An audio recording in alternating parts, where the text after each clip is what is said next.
Hello and welcome to Otanime episode 5. I am your host, Tony Polanco, and tonight I'm joined by Emilio Lopez, Hello, everybody. Chris Seeley, Hey, what's up, everyone? Michael Crawford, aka Rikusan One, the only one, What's good, people? LeRay Williams in the house, LeRay has arrived. the manga god, The manga god. and of course Carlos Romero. Hey everyone, how's it going? All right, guys, we're here for another episode. And as usual, we got a lot of shit to talk about, so we're just going to jump right into it. As usual, start off with the anime we've been watching. Just try to keep it short. Rico, I'm looking at you. Try to keep it short. Sure. I don't know how to do that. I'll try. Let me just go to the main thing I've been watching that I haven't mentioned last month, and that's Monkster. I mentioned that I was going to start Monkster. Wait, Monster or Munster? Monster. Sorry, pronunciation. I guess it's just my accent. Monster. It's really good. I'm halfway through it right now. It's 74 episodes. I'm on 35, so I'm at around the halfway point. It's really, really good. I see what the hype is about in Monster. I want to see how it turns out though, because it does seem like they're dragging it on a little bit, because they have an antagonist and they introduced him pretty early. So now he's kind of like sidetracking with a whole bunch of other stuff, but it's still interesting. So yeah, there's that. Shokugeki no Soma, Food Wars. That's really good right now. Don't watch that anime while you're hungry. Jesus Christ. You're just gonna kill yourself. JoJo's 3 episodes left on that. I just saw the most recent one that came out today. Oh shit! It's reaching the climax right now. The world. Yep.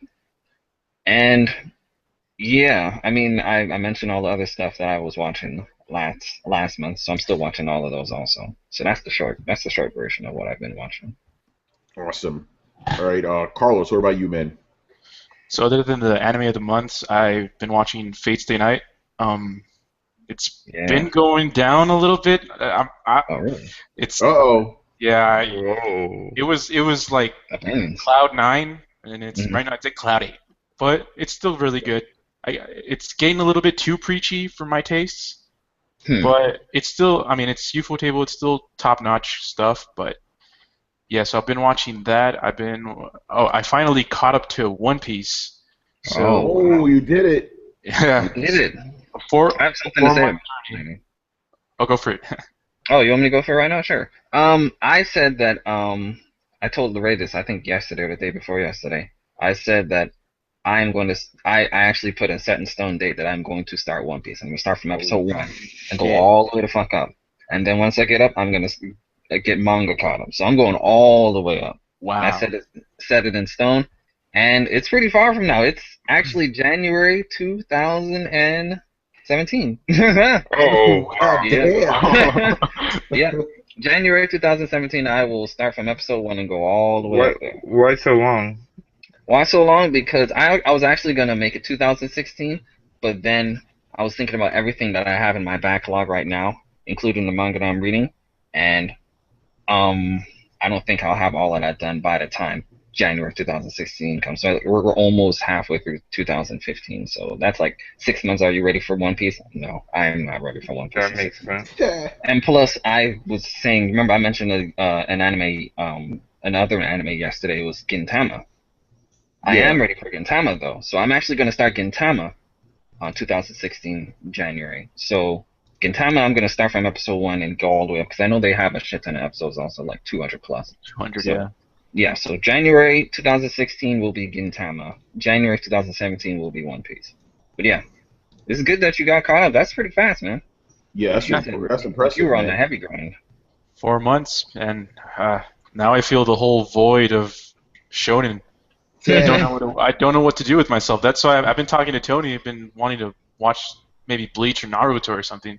Don't watch Bleach. Jesus. Yeah, because watching One Piece once a week is tough, man. Just it's not too much. It's not too much substance per week. A lot of filler per the episode. I'm assuming you're not getting into the manga, are you? No. No. I thought about it, but it's not yet like in the plans. I mean, Dragon Ball Super is right around the corner. Yeah. That's still once a week too, though. You True, know. that is once a week. Yeah. Maybe you should start I'm Gintama. gonna pick one of those, Carlos. Go with Naruto. Yeah, I might do that. Oh yeah, actually, Gintama is not. I talked to Tony about this too. Maybe I don't know if you've seen it, Riku, but Gintama is actually not really a shonen. That's what Riku said last time. He says that it's not a shonen really. It's a comedy series. It has some shonen elements, but I think what I've been told from a bunch of people is that it's mostly comedy, but it's top notch. It's like one of the best. A lot of people have it really. I've been hearing new stuff about Gintama. Go ahead, LeRay. Can a shonen be a comedy though? Yeah, shonen. Like shonen is like the audience that is trying to appeal to. Like for example, shonen means teenage to young adults, male. Shoujo means teenage to young adult, female. So. Yeah, so shonen is definitely just looking for an age demographic, but the genre that it's in is definitely comedy. But I also heard that certain arcs in Gintama get really serious on like above Rurouni Kenshin type story. So I've been hearing some crazy stuff about Gintama. I mean, if you look at all of the ratings that it has, it's up there for a reason. And it's at the top of the list, yeah. It's there for a reason. Apparently, comedy is not keeping it up there alone. So there's something in there that people are crazy about. I've seen some clips, and like I've shown you one of my favorite clips that I've seen of Gintama, but I guess it didn't impress you because you didn't have any context. But shit, man, it got some hilarious things. Like if you make me laugh out loud, you have my respect, and you know that's something I want to watch. Yeah, so I told myself I'm gonna watch more series because they make fun of a lot of the series in anime. So I want to see more so I can get everything, you know. Yeah, I heard that they just had a Kuroko no Basket part. Yeah, I heard about that. Yeah, that's funny. All right, Carlos, what else, man? That's pretty much it. 2 episodes of Evangelion in the past month. So. Oh wow. Yeah.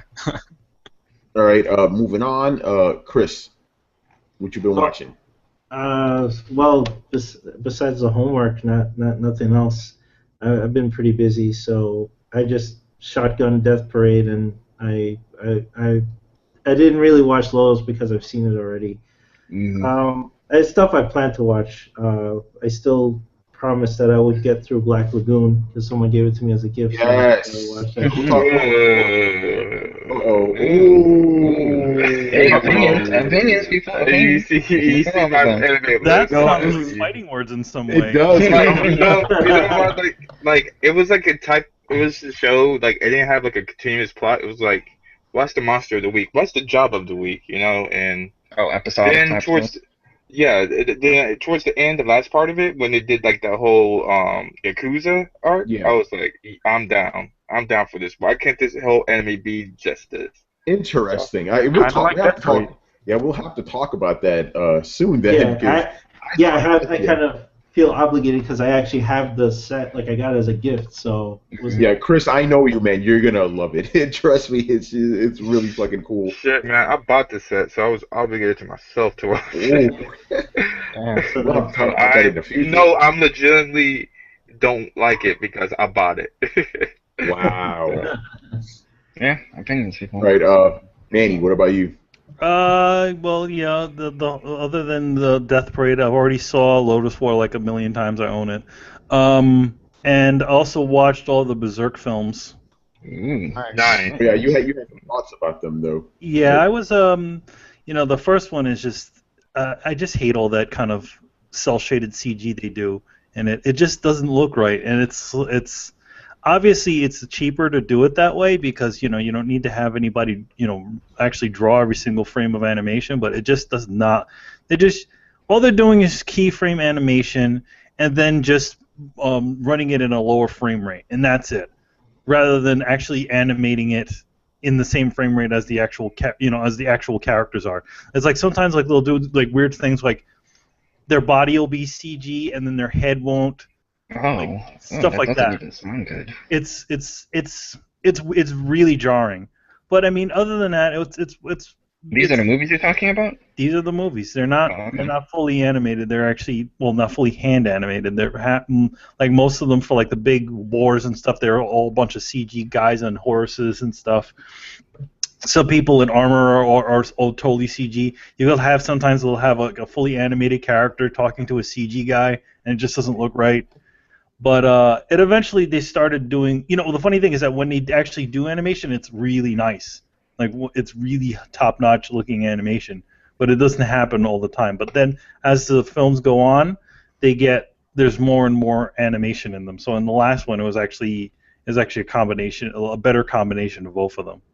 So, but all it is if you ever watch the original sort of the Berserk or the Berserk anime, the series, it's pretty much that.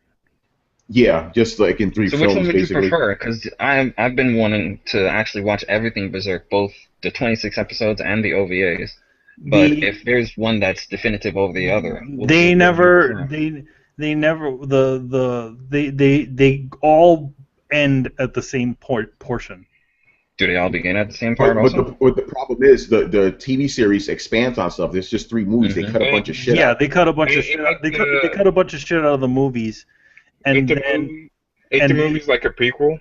No, they're not. They're because it's a condensed version. All of it's all of that stuff is pretty much inside of the series. I'm going to explain this to Riku in terms he'll understand. Remember the original Gundam series? Remember how it got turned to 3 movies? Mm-hmm. And how that's pretty much what they cut out a bunch of shit? Same exact deal.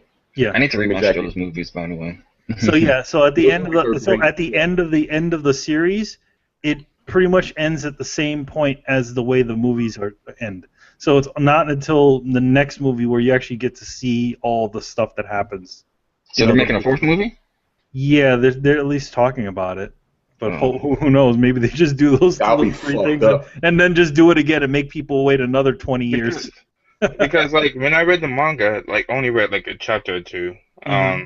You meet Guts, like he's already fucked up. He's missing a hand. He's missing his eye. That's how it begins too. That's the way the series starts. Mm-hmm. He's already he walks into this place and he fights a monster, and then then it does a flashback and tells you how he got that. In this one, in the movie, the way they have it set up is that it just starts in the flashback. You don't see the part where he's all fucked up. Interesting.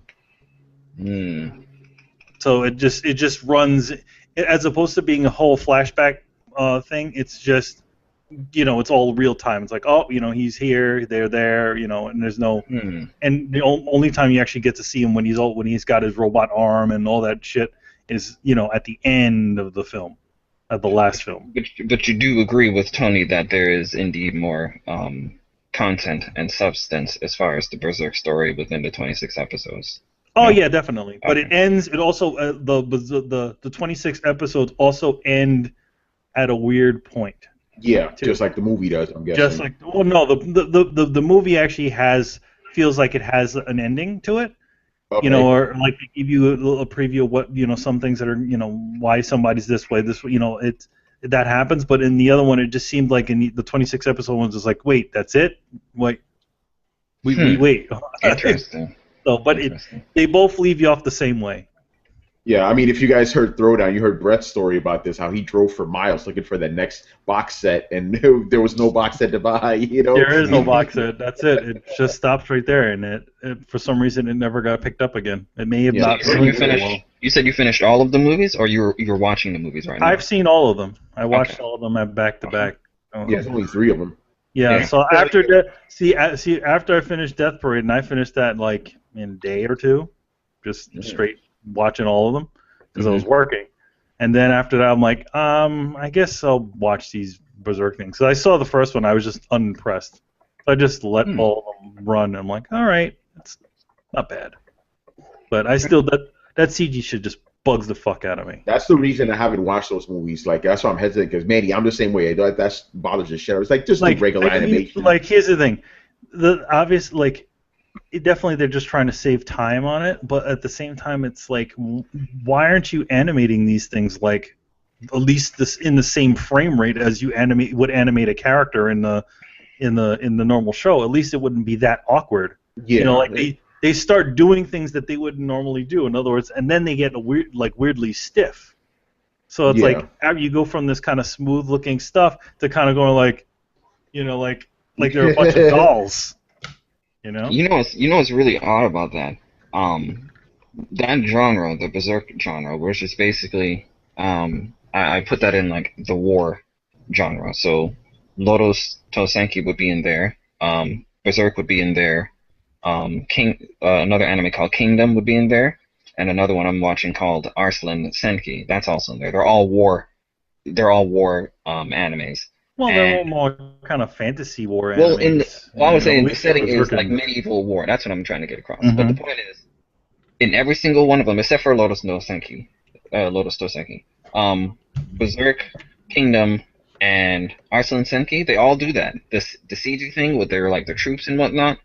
I haven't watched Kingdom. I heard it's really irking in Kingdom, and as you just told me, it's irking in Berserk also. Yeah, but here's the thing. Like let's say you watch a big film, a big thing. Like if you watched Guin, the series, that one's actually really good, and that one doesn't have any CG in it, and it has a bunch of big wars and shit, and it's a recent anime. Oh, okay.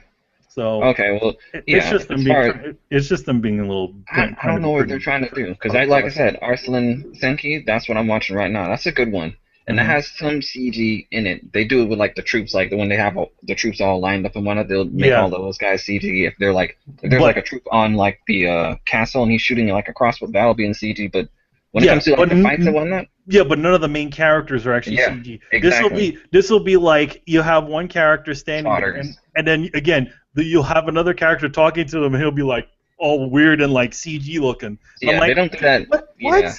I don't know if they don't do that in Arslan Senki, so I can vouch for that one. Kingdom, I do intend on watching Kingdom, so I want to see how good or bad it is in Kingdom. The only reason why I can think of, one of the reasons why they think they did a lot of CG bodies and stuff like that is maybe because some of the armor might be a little bit difficult to draw. I don't know because obvious you could just have a little not such a big team designing putting together CG models, right, and you only have a few bit of animators, so it's definitely winds up being cost effective, but then at the same time it just doesn't look right. I mean, especially when you look at something like Guilty Gear Exard. I know, right? Where they're actually animated in the frame rate of an actual animated thing, so that makes it look animated, like canned animated. Yeah. Okay, so I guess with me, was I watching Sword Art Online 2 the last episode? I don't remember if I was. I don't think you were. You said you were saying you were going to. Yeah. Okay, so I don't know how many episodes deep I'm in, like 7. I'm still weirded out by the whole Kirito's a woman in the series type thing, which is weird. I don't know, like. I don't hate it, but it's not like that first one is always going to be like the go-to Sword Art Online experience, Yeah. And I guess I like even this better. Alphon Online. I do like this better than Alphon Online. I guess I'll say that. I like the Gun Gale stuff you're on. Yeah, I'm on Gun Gale. Okay. and I like. Because he's technically, as far as I remember, Kirito is technically he's not a female. He just made his character look extremely feminine because he was trying to completely change his identity appearance so people wouldn't notice that he was the exact. But he got like a rare avatar apparently. Yeah. He didn't actually customize his character. It was let me transfer my character over here, and somehow his avatar got transferred into looking like a female for some damn reason. It never explains it really. Oh damn! It is a male. It is a male avatar though. It just looks really. He just looks sexy for a male. But I do like that he's like, fuck guns, I'm using this sword. Like, no one's supposed to be using that lightsaber shit, but he's using it, and he's being a fucking beast, Yeah, you see that opening? That opening is nice. Yeah, it's crazy. So, yeah, I'm like 7 episodes into that. Watch Kill la Kill, I'm up to the part where, what's-her-face's suit gets all chopped up, and she's trying to get it back, Ryoko. Hey, Kill la Kill. Yeah, there you go. Kiru. Cheer. In One Piece, Carlos, I'm way behind you, man. I'm still on the Eni's lobby arc. Not much is happening right now. It's just Luffy. At least I'm ahead of you, man. Yeah, there you go. Like Yeah, not much how like Chopper's back to normal, kind of. Luffy's still trying to beat up the pigeon guy, as he calls him. Are they singing this song? Yeah yo, ho ho, yo yo. Oh, the pirate stuff. Yeah, the episodes are showing now is like Zoro's trying to fight the fucking giraffe guy, you know, and then giraffe guy's doing some crazy shit, like he's turned himself into like a box and stuff. Oh yeah. That's a good fight. It's fucking awesome, man. I love it. And then obviously, you know, the anime of the month. That's what I've been watching. So I guess we could just get right into it. Yeah. So we got two. Which one do you want? Oh yeah, we got two this time. We got two this time. We shall start with. Am I going to tell what anime I watched this? Yeah. Oh, I forgot about you, LeRay. LeRay, I didn't go to you, man. I didn't go to you, man. That's why you gotta go in order, man. Snap. Started with Riku and you missed Yo, Tony. Yo, Tony, that's fucked up. Okay, my bad, LeRay. My bad. It's like, should we move on to the anime topic? I'm like, damn. That was a nice segue, though, if you was going to forget about it. It would have been perfect. That was the whole thing. But see, in my mind, I was like, okay, I'm going to start with Riku, then Carlos, then LeRay, and then Chris, but I forgot that I skipped you, my man. All right, so go for it. So, at the beginning of this month, I started out strong, you know, watching anime like every day until The Witcher 3 came out, and that snuffed my dreams. But here's what I watched so far in the month. Rari no Seraph. Of course, we talked about it last time about the apocalypse that wipes out anyone over the age of 12 and vampires taking over and using humans as, you know, harvesting their blood as animals. I watched one episode of Kekai Sensen. Don't know how I feel about that. Man, on the first episode. Don't know what it's about. Naruto Gaiden. I've been reading that, which is pretty interesting since it takes place after the original Naruto manga. It follows Sasuke's kid more than Naruto's kid, so that's pretty interesting. One Piece, I read that. Nothing's going on where I'm at. I'm out there in his lobby. Fate Stay Night Unlimited Blade Works, man, it just keeps on getting hyper because the fight scenes, the animation is beautiful. Not according to Carlos, though. No, I agree with that part. The story's going crazy, man. The twist, man. Like Riku called it a while ago, but I didn't. I was like, whoa, hold up, hold the fuck up, hold the phone. You know, call the operator. We're talking about Stay Night for a second here. You're talking about the twist, right? Yeah, the twist. I want to ask you, Carlos. Did you read the visual novels? No. No?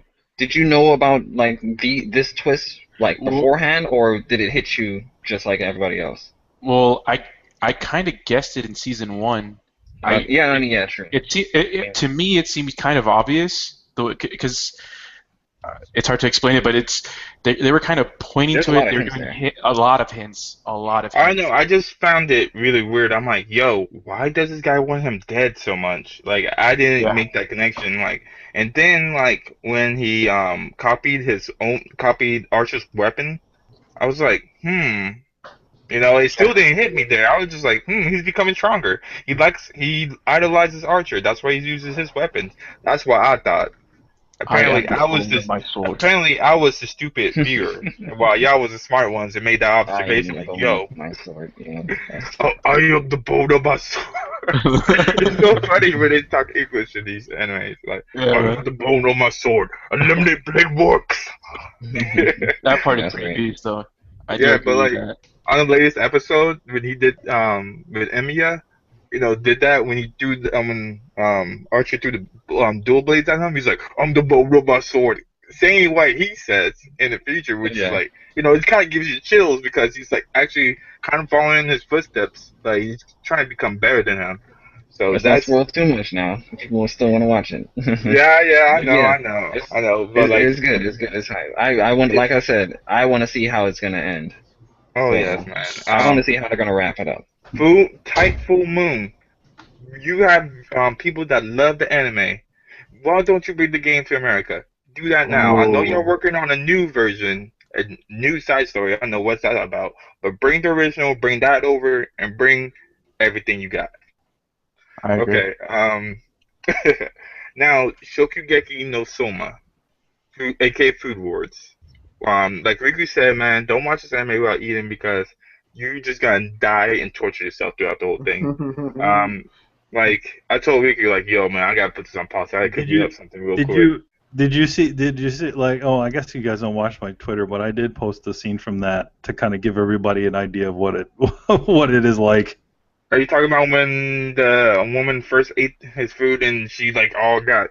It's the one when she busts up his joint, right? Oh, and she's yeah. like, all right, you're gonna make me like a pork, make me pork, but all the guys and her thugs destroyed all the food in his fridge. So what he does is he like takes this. He had just, I guess, bought some bacon, right? And he takes these potatoes and he chops them up and he wraps the bacon around the potatoes. That one. Yeah, that one. Yeah, that was really good. Matter of fact, I'm gonna try to cook that myself. There's a lot of people on Twitter and stuff like that. You look at under the Shokeki no Soma hashtag. There's a lot of people trying out the recipe, doing their own thing. Also, someone has a YouTube channel of them instructing people how to do it, and basically making their own cooking show. After that, like week by week by week, when these episodes come out, they do the dishes themselves too. So that's pretty interesting. Yeah, like so, but don't watch this on an empty stomach, yo, man. I had to cook me something to eat, send Riku a picture of my steak, and ate that shit while watching it. Because I was watching a meat episode, so I had to go in on some steak. So I watched Kuroko no Basket as well. You know all about Kuroko no Basket, so no need to elaborate on it. Arslan Senki, a war anime, which is pretty interesting. It's made by the Full Metal Alchemist creator. So nice. It's an adaptation of a Japanese book. Am I right, Riku? Yeah. So yeah. I watched The Virgin Witch Maria, which is pretty interesting. It's about a witch that hates war, and she likes to intervene a lot. And so this archangel comes down and places this restriction on her, saying like, "Yo, if you have sex, you're gonna lose all your powers." So she has to remain a virgin, while all these guys, I guess, that's appealing to her is around her. So only watched 2 episodes of that because I don't know. It didn't really take me away the first episode. What else? Yeah, that's about it. Wow. You watch all that? Tokyo Ghoul as well. Tokyo Ghoul as well. Tokyo Ghoul. Oh, Tokyo Ghoul, yeah. You watch all that and playing The Witcher? That's impressive. Thank you. Awesome. All right, let's get into it. The anime of the month. We have 2. We shall start off with Record of Lodoss War. I don't know what channel was showing that back in the day, but like I always remember it was for a while. It was on Sci-Fi Channel. They'd always show it on there on the anime, the weekend block. Yeah, because I just remember that announcer was like Record of Lodoss War. I like the intro. It's like, it is the land of Lodoss. Everyone here watch it in dub. Oh yeah. Nobody was gonna watch that in subtitles. I've watched it in Japanese, but I think the dub that is one of the few that have a pretty decent dub. Older anime that had a pretty I do think Parn has a little bit of a goofy voice, like, "Hey guys." Boy. I think he has a little bit of a goofy voice, but I think Deedlit sounds. I will defend Lodoss with my life. Yeah, I will defend Lodoss with my life. One of the other things they did in that, which is kind of interesting, is that that was back in the days when they actually used to translate the Japanese songs. So they got a performer to sing the same song in English. Which is I wish they would do more of that, because I'm like, just translate the whole thing. It's weird, Yeah, you started like, and then it's all, and then it's like, okay, and then either way, the Japanese openings are really good. Some people get mad when it's changed, but I do agree with you. Consistency. Yeah, that's what I'm saying. Here's the thing: is that nowadays they don't make specific songs for these things anymore. Yeah. Now they actually get their bands. Yeah. Yeah. They're just commissioning songs from like pop bands at the time or little rock bands and stuff. So it's a little bit more difficult. In those days, it was just like, oh, it's the studio that wrote the song, so that's the song that they play on there. Yeah. Yeah, because the last time I saw that was actually, or more recent, was actually on One Piece. Like they actually translated the songs, and I'm like, I was grateful for it. But then when they switched over to the HD versions, the widescreen, then they stopped doing that. It's like, oh, come on, like I like when they translate the songs. And yeah, in Japanese culture, English is very prevalent. They teach English in their schools, so some of these songs gonna have some English in it. Just like the I don't want to intrude, but the Death Parade opening, most of it is English. Oh yeah. So it's English. See, but the whole ending is. I think the whole ending in the outro for it is all English also. Yeah. Also, going back, Berserk, it was all in English. English, it was English, but it was. Well, it's funny because I think the series of what was it? The series of Berserk had like a real heavy metal song that was in English, and then the other one has something different. It's just like this epic stuff. But yeah, Lodoss is one of my, that is probably one of my favorite series as from watching this sort of stuff. I really love that first episode where they introduce you to all the characters and they're just fighting that dragon. Yeah, that was awesome. And it's like, oh shit. So yeah, I always really, and then just kind of seeing Parn kind of grow throughout the series and kind of become, essentially become a better fighter and stuff. I feel like friggin' King Cashew, man. That guy is the man. Yeah, King Cashew is awesome. King Cashew. By the way, before we get too deep into it, because I did a little bit of research about Lodoss, it's very interesting. So apparently, like in Japan, like they make like stories out of Dungeons and Dragons games and stuff. Like if somebody plays a match, like they'll write it down as a story. And apparently, this one series of Dungeons and Dragons stories were so popular, they were like, hey, let's turn it into like an anime. Like actually, no, first like let's turn it into something original. It was based off Dungeons and Dragons, then they turned it into an anime. Go ahead, LeRay. Were you saying? Dog, fuck, man. Before you said that, I was gonna say, like, I got a Dungeons and Dragons vibe from it. That's exactly what I got. Before you said that, now my statement is kind of like deflated after you said that because let me just speak this in while you say that. Yeah. Has anybody here played Dungeons and Dragons? Yeah, I played Dungeons and Dragons a couple times. With friends. Like it feels like like with the party moving along and the comments and then them fighting. It's just like it's watching a match play out without hearing the dungeon master like and the dice hitting.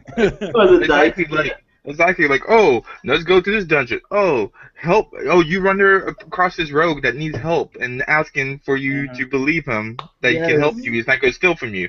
Like that's why I felt like they kept on picking up people as they go. They all had their separate stories. It feels like 5 different people was playing Dungeons and Dragons. That's exactly what I felt from watching this. Well, now you know why, because that's what it was. Like it's a really fun. I mean, there's not that many anime that do that very much anymore. Where like you kind of, it's kind of like you pick up new friends on the way, and then they kind of assist you, and they have their own things. I mean, closest I would say to that is a little bit like, I mean, One Piece does it, of course. Yeah. But I mean, Cowboy Bebop kind of did that too, where like each planet, eventually they picked up somebody new. But well, that was like a Motley Crue thing versus like when you have a story where you encounter something like you can't beat, like the first dragon they fight, they try to run, right? And what happens? When I play Dungeons and Dragons, my dungeon master would screw us over all the time. It's like you can't run, the wall collapsed, or like you fall. It's like, oops, now you got to fight the monster. But go ahead. So I got confused. Where was that dragon battling context to the whole story? Which one? There was several dragons. The first one. The one. They told it in a non-linear story. That took place sometime after they left the kingdom. In fact, they actually do get back to that point in time. They actually do a little bit of a recap later on. Because I remember you see that moment, or you hear about it. But yeah, it was very interesting because I think they just wanted to get in there. It was just, I think it's just there to kind of give you like a bit of a like you get to see them while they're in their prime and when they're at their coolest, and then you get to see where they come from. A lot of anime did that in the old days, where they give you like even Berserk, it's the same thing. First episode, he's a badass. He like freaking chops the head off of this dude in a bar, stuff like that. And then you go back. Full Metal Alchemist, same thing. You start it off, it's like he does some awesome stuff, and then they go way back, and then you hear from the beginning. So they did that, but yeah, you know, again, I was also thinking, May, I told you this, I'm like, you know, it's kind of interesting how there's so many like Japanese RPGs out there, but there are very few like anime that feel like that. You know, the whole like party system and all that. You know. And then, but yeah, LeRay, going back that first episode, it was told Dungeons and Dragons like, oh, you stepped on a trap. It led you down this road. Now you got to go through here. You know, you can't face that dragon. You need to use this spell. You know, shit like that. It was great. Oh no, you tossed your axe. Oh, let's see how much you roll. Yeah. Oh, I got 8, and it pierces his skull. Only in D&D could people get pissed off for you killing goblins. It's like, you brought this on the town. It's like, what the fuck? I just saved you people. All right, I guess I'll leave. And also their healer guy is pretty badass too. Their holy guy. Yeah. Like he wasn't like a pushover like a lot of those kind of, healer guys are. Like he would. You mean Eto? Slain. Yeah. Slain. Was it? Yes. Slain. He was a sorcerer. Yeah, he's the sorcerer. Oh, Eto. Yeah, Eto. Yeah. His Paran's like best friend, I think. Yeah. He was a badass though, man. Yeah. Both sorcerers wound up being pretty badass. Like even the old guy from the church, he was pretty good too. Yo, I don't know who he was praying to when he was doing his spells, but that guy just OP and he answers his calls every single time. Yeah. I know. I like that too, where he didn't have to, like, his spells, like he didn't just go and throw a spell out. He had to be like, you know, from the blah blah blah, the something order, I call upon thee, the world. You know, it's like, oh, cool. Now they just throw an energy ball out of their hand, like, okay, you're out of my way. He had to work for his magic. Yes, he did. Yeah, I like that. It's like saying a little something, you know. Actually, that's more like Dungeons and Dragons too. It's like, okay, got to roll, now roll again. You know, okay, the spell works. You know. They also, you know, the funny thing is that's all that, you know, to take it a little bit of the stupid Harry Potter stuff. That's what a lot of people tended to complain about in the later films. That they used to actually have to say special words in order to, you know. In the books, you had to say a special word and you know, use the wand. But in the later films, they just kept on zapping each other, and they didn't need to say any words anymore. Just Avada Kedavra, and that's it. Yeah, they just went, and it's like, oh, look, it did something. You know what I want to do. Yeah, but then like the kind of I guess the first story, because there's like two kind of stories going on in this. Yeah. It's the main one between the two kingdoms, like the two kings, like was it Fawn and what's the name of the bad guy? Like they used to be allies back in the day, and they both had the goal of uniting Lodoss, but they wanted to do it through different ways. Yeah, like they wanted to do it through different ways, and then you know, the bad guy, he got Marmo, you know, that the evil crazy island full of monsters. Yes, the island of Marmo. Marmo. You know, it's like, you know, goblins and shit. You know, all that horrible stuff you would expect. Werewolves, man. I know you like that. Oh yeah, I loved when he first fought those monsters. He fought the kobolds in the woods with the dark elf. And of course, each king had an awesome sword. And by the way, I called it. I'm like, I bet you by the end of this shit, man, you know, Parn's gonna get both of those swords. That was badass. That was the best part of the whole series. Yeah, we had both swords. That one guy was talking so much shit to him too. He's like, "Oh, the sword is not a toy. Come back to me when you know more," and stuff like that. Lord Ashram? Yeah. I think out of all of the characters, Lord Ashram, his character design, I felt his own was probably the coolest looking in my opinion. Yeah, I like his armor and stuff. It looked really good. All like, black and stuff. They all had really kind of cool, like really cool armor. It's just it's a style you don't see very much anymore. You know, the style of that show. Yeah, it's kind of sad. Yeah, because I'm like, man, I really like the designs of this. I miss anime like this. You know, what's the other stuff I want to talk about?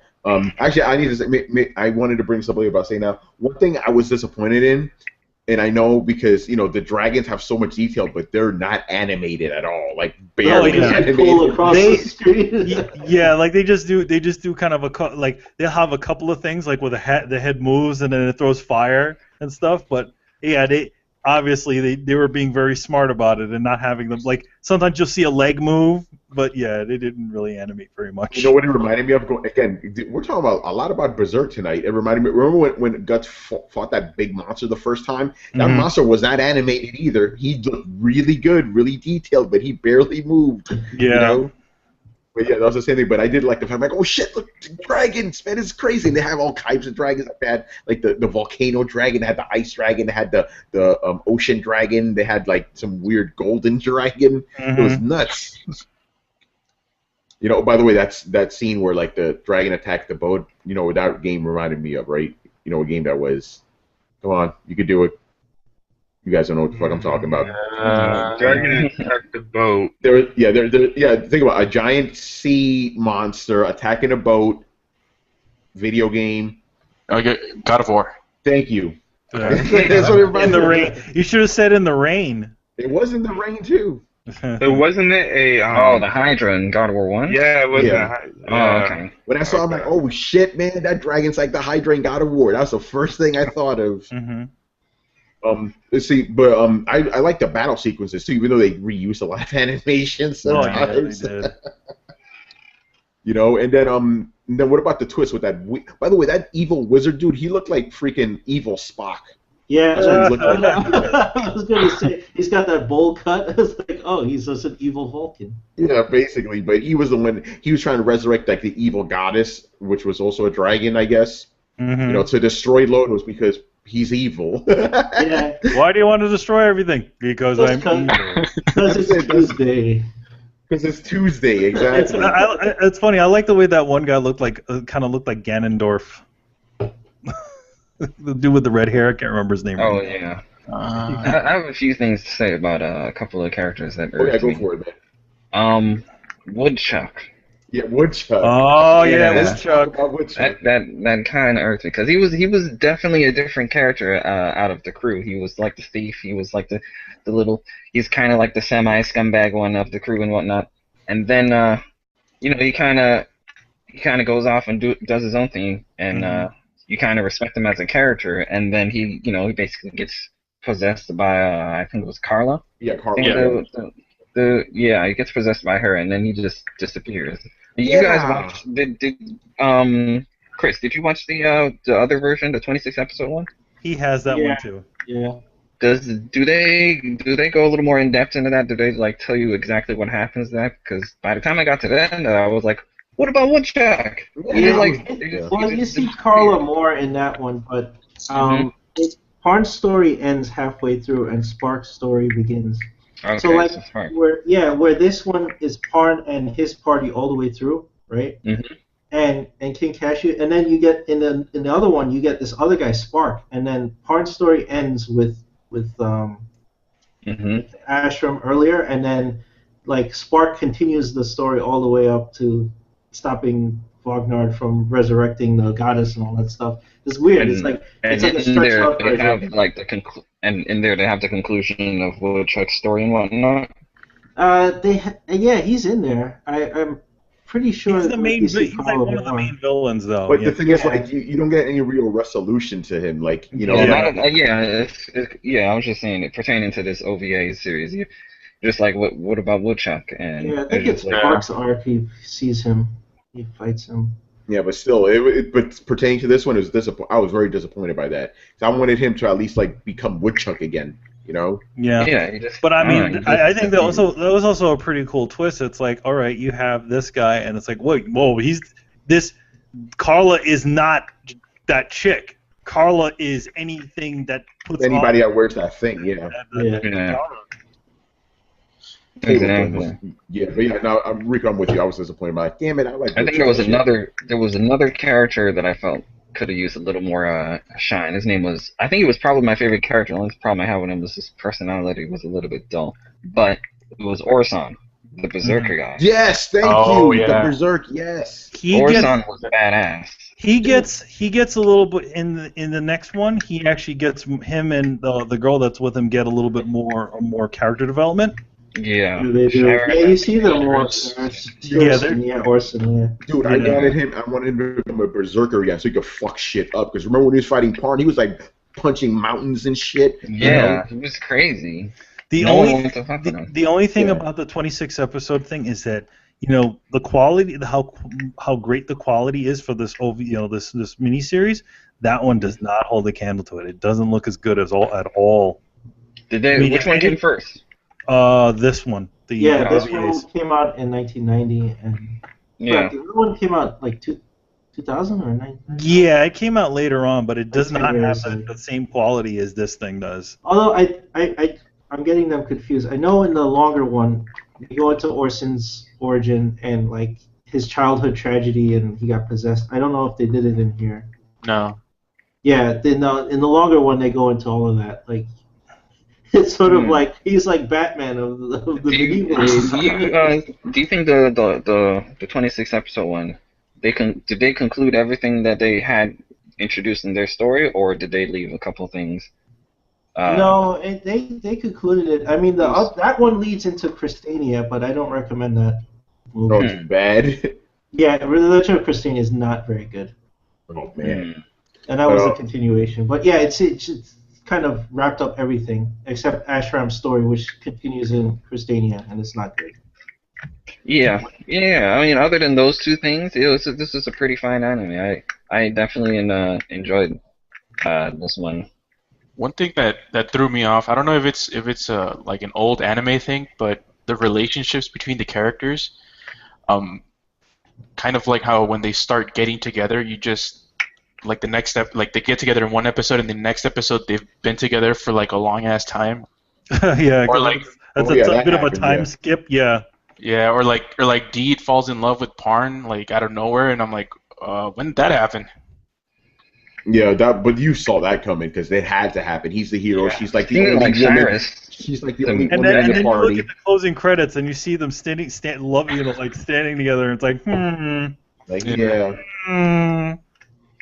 Yeah, and it seemed like Shyrus, the redhead that was with Orson, she kind of looked like she had a thing for Parn also. Oh, yeah. Definitely.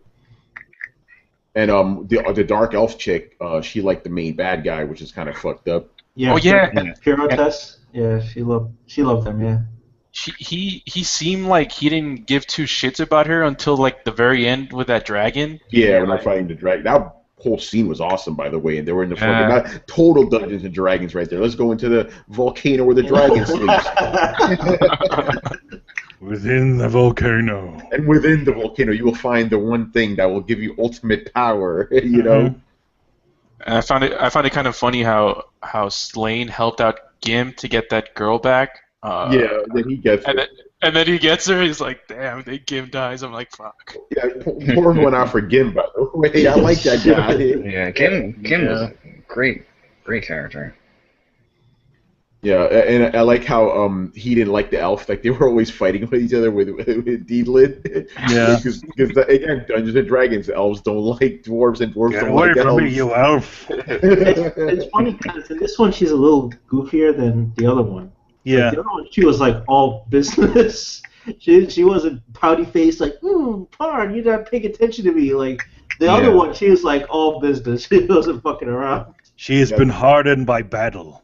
You know, that kind of threw me off. Like, I understand, like, okay, I know what they were going for with the whole Parn and King Kashmir thing. He admired him, but sometimes it looked like he was giving him lovey eyes. Like, dude, calm it down, man. No, I swear he's like, I think Parn wishes Kashmir was his father. It was kind of like that. Like, I wish you were my dad. I wish my dad wasn't a dead warrior. A dead, disgraced warrior. Yeah. Oh, man. By the way, I was surprised when King Fawn started being a badass fighting. Cause I'm like, dude, you got a big long beard. You ain't fighting. You know, what are you doing? But I like the way I keep forgetting his name. The guy who looked like Ganondorf. The way he died, that was crazy. Oh, that freaking. That was like Ganondorf. No. Yeah. It's like, fight with the king. That was a really good fight, and then the way it ended with that lightning strike, basically ending him like that. That was crazy. Yeah, it's like, all right, we're going to impale you, and then we're going to do a lightning strike. It's like, damn, you're going to cook my man inside the armor, you know, essentially. But, yeah, that led to the swords. Did they ever really explain the swords, like, what the hell they were all about? Yeah, I don't think they had enough time. Yeah, it's like, okay, it's just powerful swords. Go. I think they were remnants of the wars, the wars of the gods. I think those were just the remnants of the wars of the gods. They did quite a bit of world building within the little narrations in the beginnings too. They did. You know, like there's that one the initial narration, and there's more ones that come later on that just kind of give you a little more history of it. Yeah, But yeah. like the gods, like they destroyed everything and they created the cursed island, Lodoss. I like that narrator. Was I the only one that watched it in Japanese? Yeah, because you probably were. It was good. I like the voices. Awesome. All right. I guess there's not much more to say, right? We pretty much covered it. It's a pretty. What I liked about it is it's a very simple anime, and I kind of miss that. It's in some ways. It's fun. Yeah, it's fun. Yeah, it's quite straightforward, right? I don't know. I found that boring for me. That it was straightforward, but it was an interesting anime. It was just that it was just too simple, and it was an older anime. Usually, older animes turn me off by the animation and their art style quality. Opinions. But that was a good. But it was a good anime for what it was made for its time.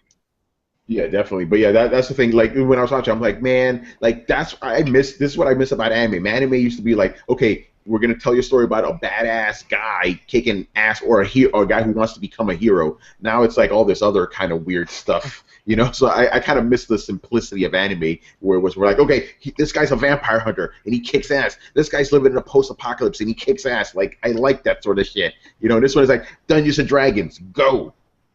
Yeah. All right, so that's Record of Lodoss War. So let's get to the next one, Death Parade. Completely different anime. Like the only thing they have in common is they're by Madhouse. That's like the only thing they have in common. You could definitely see the difference in how big Madhouse grew, because a lot of stuff Madhouse did before, they all like art style and everything. They looked like the '90s stuff, which is I like that art style that a lot of '90s did back then. And now when you look at what Madhouse does today, all of their stuff still art style. If you look at all of the stuff that Madhouse does today, they all look the same, but it's good. So you could definitely see the differences in like how big Madhouse grew as a studio company. Yeah, now obviously Death Parade didn't have any like big super animations or anything like that. I remember I think one episode towards the end where like the girl does like a flip when the guy was trying to use his flower on her. I'm like, oh shit, there's action going on. Yeah, it's usually just them standing like looking serious at each other. Yeah, just a bunch of talking. I mean, they did have a couple other scenes. You remember the part where the guy I think he like controlled like bubbles or something, and he was trying to. Oh, Genti, the other arbiter. Yeah, he had those strings that come and try and catch him and whatnot. That scene, animation-wise, that was good. And the first episode when the guy was, he was mad at the chick, and he was running at her for, basically telling him all that stuff, and the strings came and grabbed him up. Yeah, animation-wise, they do have some good things, but yeah. Or when that one guy was torturing the other guy. Yeah, we're gonna get to that in a bit. There was so much brutality. We're gonna get to that in a bit. Go ahead, man. The thing about Death Parade that got me was that its opening is so happy, Yeah, it makes sense. It's like Manny, you said this. Like it looks like you're about to watch an anime about a bar. You know, it's like let's go dancing at the bar. Yeah, everyone's having a good time. Everybody. No, they're not. Everybody's not having a good time here. And by the way, I need to say this. I love how in this series, like the first episode, they set up the whole world, right? How the rules work. You go to this limbo kind of place.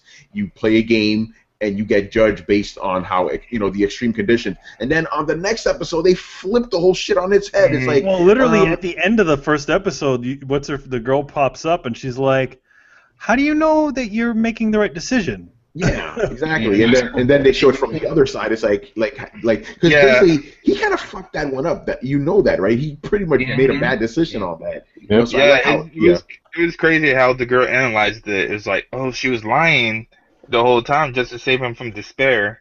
It was pretty crazy that she sacrificed herself to go to hell just to ensure that he won't dirty his soul, and he was able to move on to get reincarnated. But the thing is, though, that like the really thing I like about Death Parade that was so ambiguous, like of what was going on, because you didn't know the rules. It never gave you the full rules, so it's all open to interpretation. The first couple of episodes. It's like one person had to go to heaven, one person had to go to hell. Heaven being reincarnation, hell is being like your soul go into the fire. Limbo basically. But like that's what a lot of people assumed. A lot of people like I checked in the comments at Hulu. Me and Riku actually debated about this a lot. That during like the first episode, one person went to heaven and hell, and like they had like the mask on top. You know, one the mask looked calm, one the mask looks ominous with like a demon, Yeah. basically.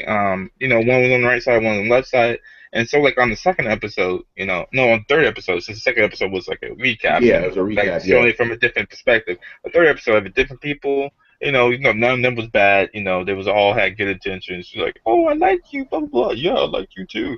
But so like, there's nothing bad happened. So like, so at the end of the episode, he doesn't say like who goes to heaven, who goes to hell. It just like cuts like you barely see the mask, and both of them step in the elevator, and like it shows like both of the masks being calm. It showed both the calm masks, but someone's like, oh, the left elevator is hell, and the right one's heaven because someone has to go to heaven or hell. But no one assumed that both of them could go to heaven except and both of them would go to hell. Yeah, you know? exactly. I didn't think about that. Yeah, no. It like after because I had that one episode where two people went to heaven. I'm like, to me, I'm like, okay, I guess two people go to heaven and two people go to hell. It depends on the situation. It just depends because when Genty sent he sent that pop singer and he told the girl like, you need to go find his soul. And remember the mask flipped when they both got in the elevator and they both went down in the void, right? That was depressing. I was really sad. Oh, the couple that stayed there for a while, right? Yeah. The girl who was really into that pop singer guy.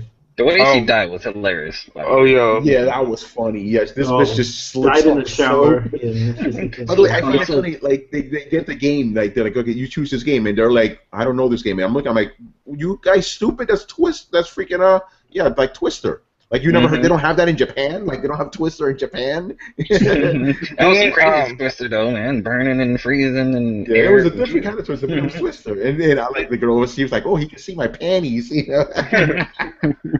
But didn't Ginty like give her an option or something like that to kill off like a person that she didn't know just so she can like come back to life? And that person, if y'all recognized it, was Light from Death Note. It was like Yagami. I noticed that shit right away. You find it funny because throughout this anime, at the beginning of the anime, they tell they're basically telling the audience that for some reason in the living world, a lot of people are dying at a faster rate, and we don't know why. And we're like, okay, what are we supposed to do with this information? And then they show Light Yagami, like, oh, okay. But the thing, he's down here for a reason. Huh? The thing that they did the light plot device and stuff like that, that kind of contradicts the whole thing is that like in Death Note, there was this overall theme like what waits the person after death, you know, and like what waits like the Death Note user, since the Death Note user can't go to heaven or hell by using the Death Note. So like so by him using the Death Note, and at the end, you know, Ryuk says like, oh, the same thing, you know, the same thing waits for all humans after death. Nothing, you know. So that is an afterlife. The bar is an afterlife. So that's kind of weird. Yeah. I need to say this real quick though, because when you first hear it, it's like 7,000 people die like an hour, and I was like, damn, like, is there an apocalypse going on in the world? Like, what the fuck? So I looked it up. I typed it on Google. I was like, how many people die per day, right? And I looked it up, and then I divided it by 24 hours, and that's actually the regular amount of people that die every single hour, 7,000. So that's normal, actually. That's actually, like, the number I got was 6,999. So roughly 7,000 people die per hour. So there's no apocalypse going on in that world. That's just normal. No, I mean, when you think about it, LeRay, when you said there's nothing after waiting for humans, when you think about it, I mean, he's technically right, and you can still connect that to death rate because, like, yeah, you call it heaven or hell, but what they called it was reincarnation and the void. When you go to the void, you know, there's nothing. You're dead. Your soul is gone. It's thrown in the trash. There's nothing left for you. So Ryuk was right, and reincarnation is just going back to Earth. So I mean, technically, there's still, you could still kind of assume that there's a chance there could be nothing, and there's a chance there could be something, you know. Yeah. So, but like, I'm guessing since it's past, you know, since all Death Note users are automatically murderers, he's gonna get the void. So yeah, probably nothing is waiting for him. To me, I'm not really putting too much into it. I was like, it's just a fun little Easter egg. It was. It was just a fun little Easter egg. Should we talk about our favorite stories? Because I want to talk about the killers. Because let's just get into it. That was my favorite. The two-parter with the killers and stuff. Yeah, that was great, man. That detective was fucked up. That was my favorite too. Yeah, their whole story. Because how long did that one go on for? 3 episodes? Or no, 2? It was 2 episodes. Yeah. It was 2. Okay. Yeah, it was only. Yeah. There was also a story that interests me was the otaku guy, the otaku NEET, that committed suicide, and the mom that was on the reality TV show. The one where they were playing the arcades? I think that was the most brutal because when she lost and she just started bashing his the machine. I was like, holy shit, I did not expect that. I thought she was going to lose her shit, maybe like throw something at him. No, she just took his head and just pounded his head into the machine. I was like, and then after that, she tries to like soothe him, like, I'm sorry. It's like, bitch, you just smashed my face in a fucking arcade cabinet for like 20 minutes. And then like that, like throughout the whole anime, there's like this overarching theme. Is like, how do you judge people when you don't have a life yourself? And you know, and like how, like the qualifications for like being bad and good is not exactly easy to determine. So you know they have that little remote thing to make stuff fucked up for them, but at the same time, that's like the girl. I forgot her name. The girl that was staying there for a while with Deckham. She said like, are you bringing out the darkness in the souls, or are you creating the darkness? Yeah, I like that question. And by the way, I'm glad that, LeRay, this is what I was talking about before we recorded. I'm like, okay, they've been doing this, I'm going to presume, since the beginning of time, right? Since the beginning of human existence. And this was just the first time this question was raised in the whatever millions of years. Here's the thing. I think each time, although those guys haven't been handling that forever. Exactly. So what do you think? Is like they just get new staff every few years or something? Yeah, in fact, or they move up though. Yeah, they either move up or they get new staff. I mean, the thing is, you know, they even alluded to it too, where they're actually just some people with their memories wiped. Yeah, okay, yeah. I was like, you know what I'm getting at though. I'm like, why wouldn't you ask that simple question like in the thousands of years you've been doing this? You know, it's because they haven't been, because maybe some of them haven't been doing it for thousands of years. Yeah, that's the thing. You could also take that into consideration. Because I thought about that. Yeah, I thought about that at the beginning. I'm like, wait, you're kind of forcing them to act that way. You know, like everyone is capable of horrible shit like that when they're pushed. So does that mean everybody should just go to the voids? It was just a very simple question. I had a weird issue. That's like at the end of one episode where the guy like finds out like he watched his sister was murdered. He just watched his the guy's sister when he could have saved her from being raped and beat like that. Like, what would you do if you found out that your sister got raped and a guy watched it, didn't help, just like stood by and just watched it and like, you know, took solace in like watching your sister get raped? Like, what would you do? Like, yes, I would fucking torture the shit out of that guy. Like, no, there's no ins or buts about it. Like, the guy's going down. You know, because the guy literally, remember what his excuse was for doing that? He was like, so he I have to make sure. Yeah, he was like, I want to make sure that the guy actually committed some sort of crime. He didn't do anything yet. I was like, really? You just literally said that you wanted him to do something evil when you could have stopped it in the first place and all of this. It's just like, that's really in my opinion, that's really lazy, because just like what Manny was saying a second ago, it doesn't look like these guys are doing this for, you know, all of eternity. They're definitely getting new staff. And if you think of it that way, the previous staff and the staff previously before that, they probably did have that question come up, Tony. And they probably were, I'm just assuming now, they probably came to the conclusion that this is too much work. With the amount of, people coming in, but that we... Go ahead. But the thing is that, like, all the other arbiters don't care, because they don't have emotions. Deckham was the first one that had human emotions. But why did they decide then? Why him? Like, why did Nona decided to give him emotions and no one else. Like, that's one thing that wasn't really explained in the story. Like when she was playing pool with the flowery old man, I forget his name. I guess he used to run that thing, and I assume maybe hundreds of years before that he was running it. Like obviously he set those rules or something, right? Exactly. And then she came along and she took over the job, and he even said, he was like, "Oh, by the book, you do things by the rules." And then she goes like, "Yeah, I'm just gonna give this guy emotions." And then, but he acted more robotic than any. Genti was like fucking angry all the time, like, "Oh, humans are stupid," blah blah blah. And Quinn was just getting drunk all the time. Like she was acting like, "Woo, I'm just popping alcohol, and this is my job sucks." I was like, they acted like they actually had emotions, even though no one's supposed to have emotions. I agree. Yeah, they did have emotions. Imitating emotions, maybe, or the like the emotions that Declan was given to is so he can relate to humans, I guess. Sympathy.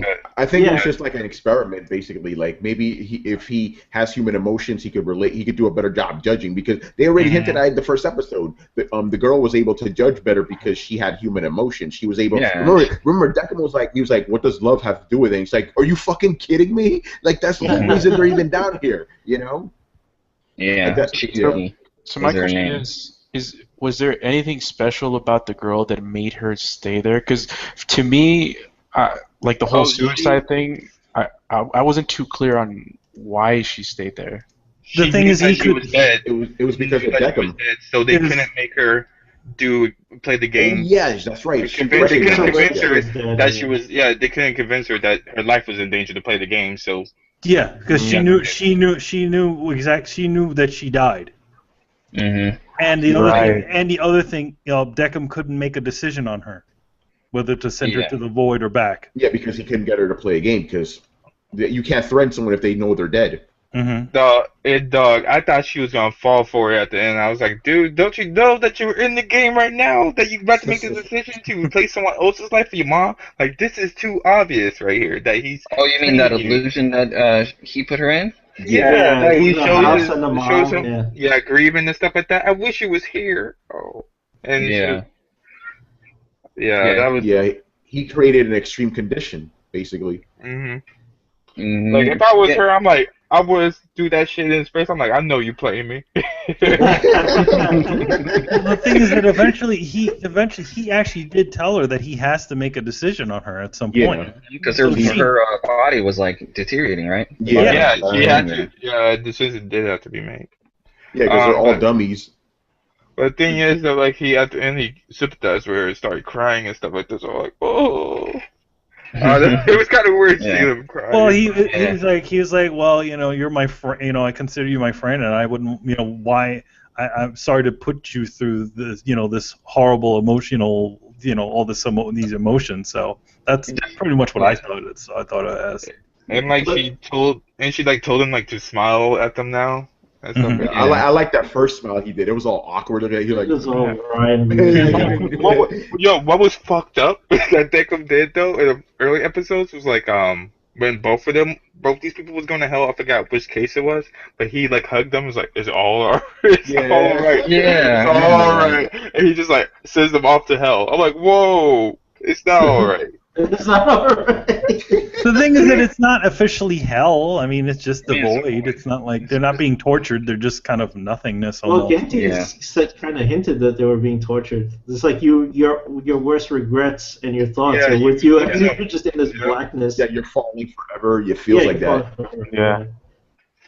So yeah, you still get tortured. But again, I want to go back to that one episode because that was insane to me. That was still my favorite episode. This guy's like, he's like, no, you have to torture me. That's how you get absolution. Because he couldn't kill him again. He already killed him the first time in real life. So, and the girl was trying to stop him, and she almost did it until my man was like, no, fucking do it. Be a man. And that's the thing I love about one thing I like about the show, how sometimes they finish off the episode during the credits. So during the credits, you see them just stabbing every single tile. That was fucking great. That was easily my favorite like set of episodes. Wasn't that the last little like episodic portion. Yeah, I think it was the last one they before definitely. they. I think they definitely saved the best one for last. but then again, the episode after that I enjoyed too because it was so subdued. Because every time you saw them playing games, it was really kind of high action type of games like arcades or pool or something. And the last one, it's a game of cards with a little old woman, and I liked the woman because she was like, she was like, you know, I know I'm dead. And like, how do you figure that out? I was like, because of this drawing. Like, I had this in my head, but I didn't actually draw this. And she was like perfectly fine with being dead, you know. What's weird is like some of the games seem like prejudged because you notice like the couple who was bowling, right? Yeah. Even though the organs were in the freaking bowling balls, like their hearts or whatever, and they were touching them, they didn't have any pain, right? But the people who came in who are kind of bad to begin with, their games involved pain, like the darts, the air hockey. You know, that was great. But they're playing Old Maid. That woman was fine. They just had a nice game of Old Maid, and she's like, okay, thank you. Imagine an old woman playing like darts and stuff. But I mean, you got to take into consideration they have to press that button and it randomly chooses what you get. Yeah. So maybe it's the luck of the draw. But it seems, I guess maybe it's it's open to interpretation, but it seems like it's tailor made. And you notice Beckham he ups the stakes for like the bad people. Like the air hockey, he said you got to go into like this sudden death thing, you know, and they were really getting hurt when they started scoring goals, right? He didn't do that with he didn't do that with the old woman. He didn't press that button. He didn't say, "Oh, the time limit's up. Now these cards are gonna slice you." Oh man, what killed me was like we mentioned before, was the joystick falling off the mom's arcade cabinet, and she was like, "What the fuck? I'm losing. He's beating the shit out of me." And she's like, instead of like, you think that she's gonna grab the quickly try to grab the joystick. No, instead she's like, this matches. She grabs his head. Yeah. Holy shit. I find it funny that the character that they were playing in the arcade was them. And then, you know, a video game version of them. And when she used her special attack, it was like all of her children going to attack. They didn't do shit. They didn't do any damage. Yeah, and the baby was on there. She's like, oh, yes, that's cool. Yeah, baby. You always worked extra. You always worked hard for me. It was weird because she was like, she seemed like a loving mother, but she was a horrible person. Yeah, she was. And then I don't know if I felt bad when her manager just strangled her to death. Like she was just on her phone, and then she just got up and she had murder on her face. And what did she do? What did she do? Did she slap her at first? She slapped her and knocked her over, right? And then she called up her kids, like, oh, you know, she started having a phone call, and that chick got up and just choked her out. Choked her out. I was like, yo. I was like, Rico, yo, did you see that bitch get choked out? Hey, holy shit. That was the last slap. That's how I interpret. Like, this bitch is getting slapped every day. She had one too many. And she snapped. Yeah, she was crazy. Oh man, yeah, that was the other thing I wanted to bring up, because usually, like, you know, again, most of the anime I watch, they have what I like to call typical anime voices, right? This show didn't. It was very, like, if you watch the English stuff, it was very serious, very. Yeah, I was just about to ask you guys about that. Who all here did watch the English stuff? Because by the time you guys watched it, all of the English stuff was out. Right? Yeah, yeah, I did. Manny did. I know Chris did too. Yeah, like it's like, because remember, you're going off of Record of Lodoss War, right? Which had like that kind of old style of you know, voice acting, even though it was very good for its time. And then you compare it to this, where it's like high, like it's very high quality, like, you know, voice acting that you would see, like, hear in a video game or something. So I really enjoyed it. Everybody was great on it. Even my man Johnny Don Bosch, he was in there. He was the kid bowling and stuff. Oh, cool. Hey, man, Johnny Young Bush stood me up for an interview, man. Oh, that's not good. He probably was signing autographs, and you know what he was doing? He was morphing. Yeah. He was the Black Ranger. But yeah, Black Ranger number two. Number two, not the original Black Ranger. He was in Black, you know.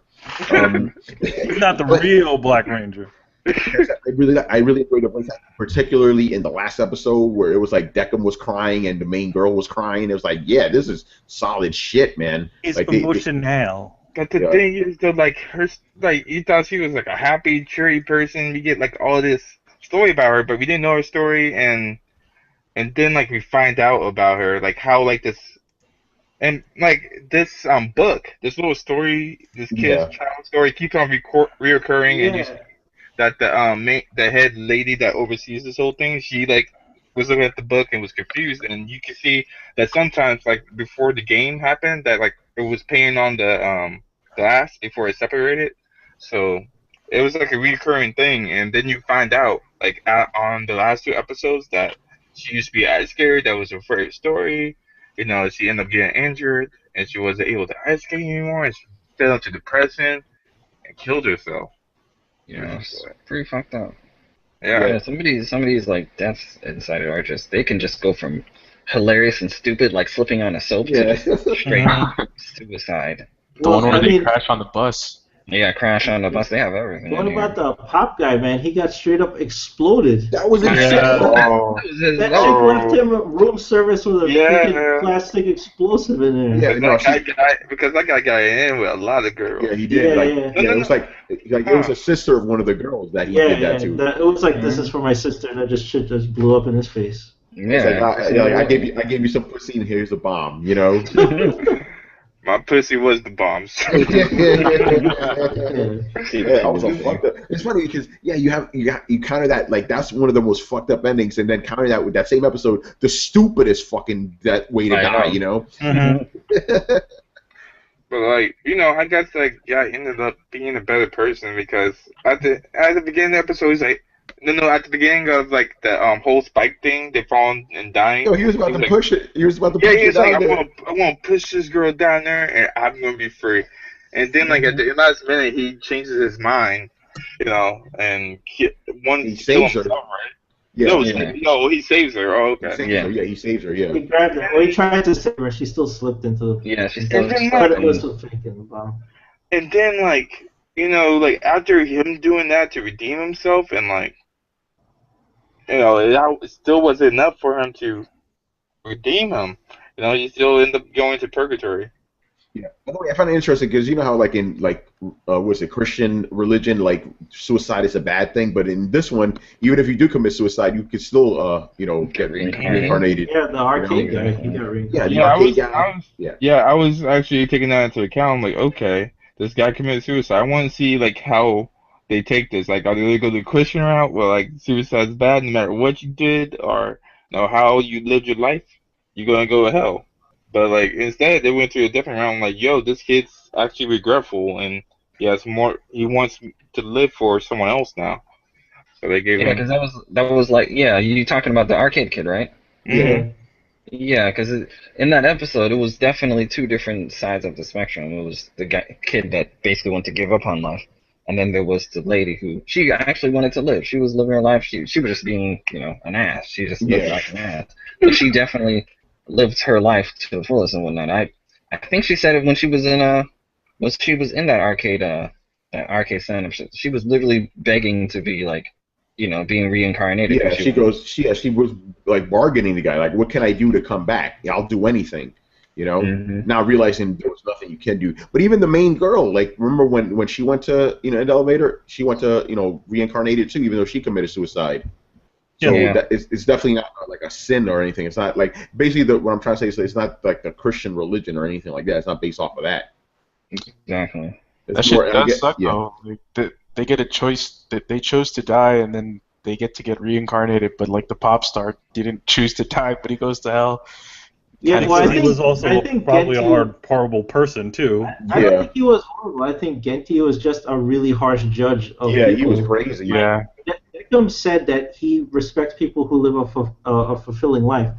Genti said he thinks all humans are pathetic and that there's no point to life. He's like, you only live to die. And he actually enjoys doing all that shit. Yeah, so... Talk about having no feelings. Yeah, he has feelings. He has feelings. Look how sadistic he made the Twister game. He didn't have to do that, right? But he's like, fuck you guys. He's like, I want to get this thing over with. Yeah, he was like, this is the good part, Remember, that's what I was saying earlier. It just felt like, with the countless amount of staff that they had coming in, I guess it eventually turned into, them not caring about the countless amount of lives that get walk through that door. They're just like, get it over with.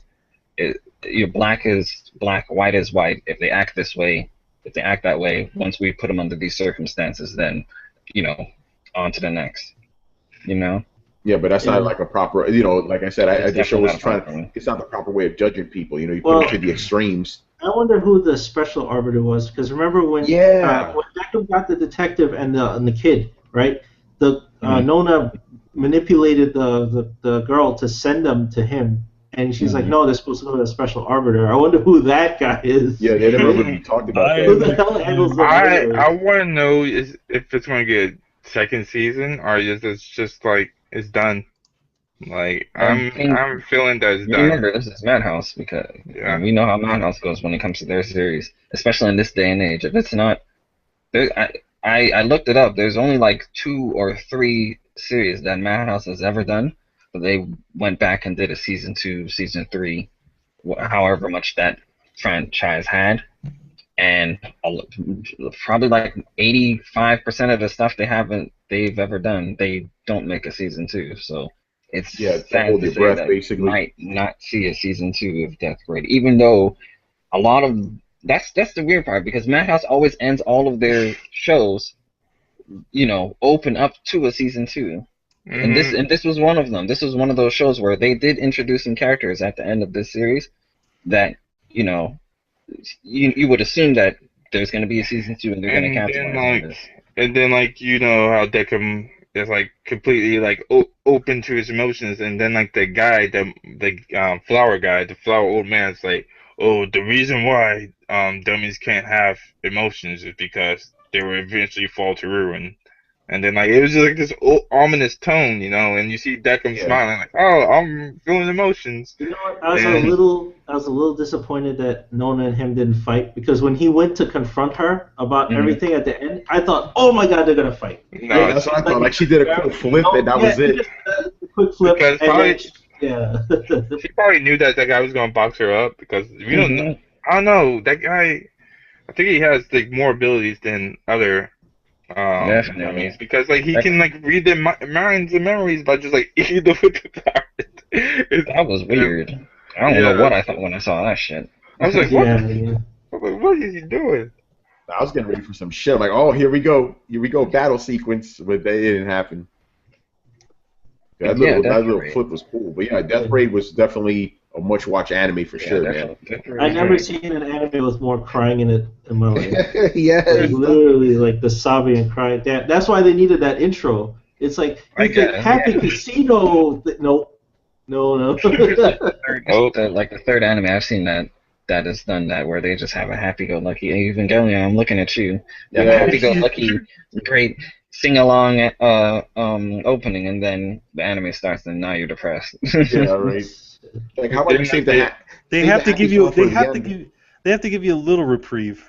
Yeah, but reprieve before it even starts. It should be during the ending credits, the ending credits. If you remember, all the Full Metal Alchemist intros were all pretty happy too, and that should, at least the first version of it was pretty dark. That's true. That's true. Yeah, but the ending credits was even sadder too. Yeah, that was in English as well. Mm-hmm.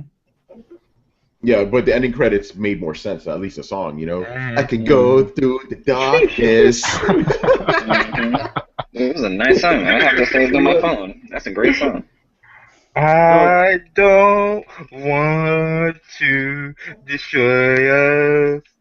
Yes. That's one of the many outro songs.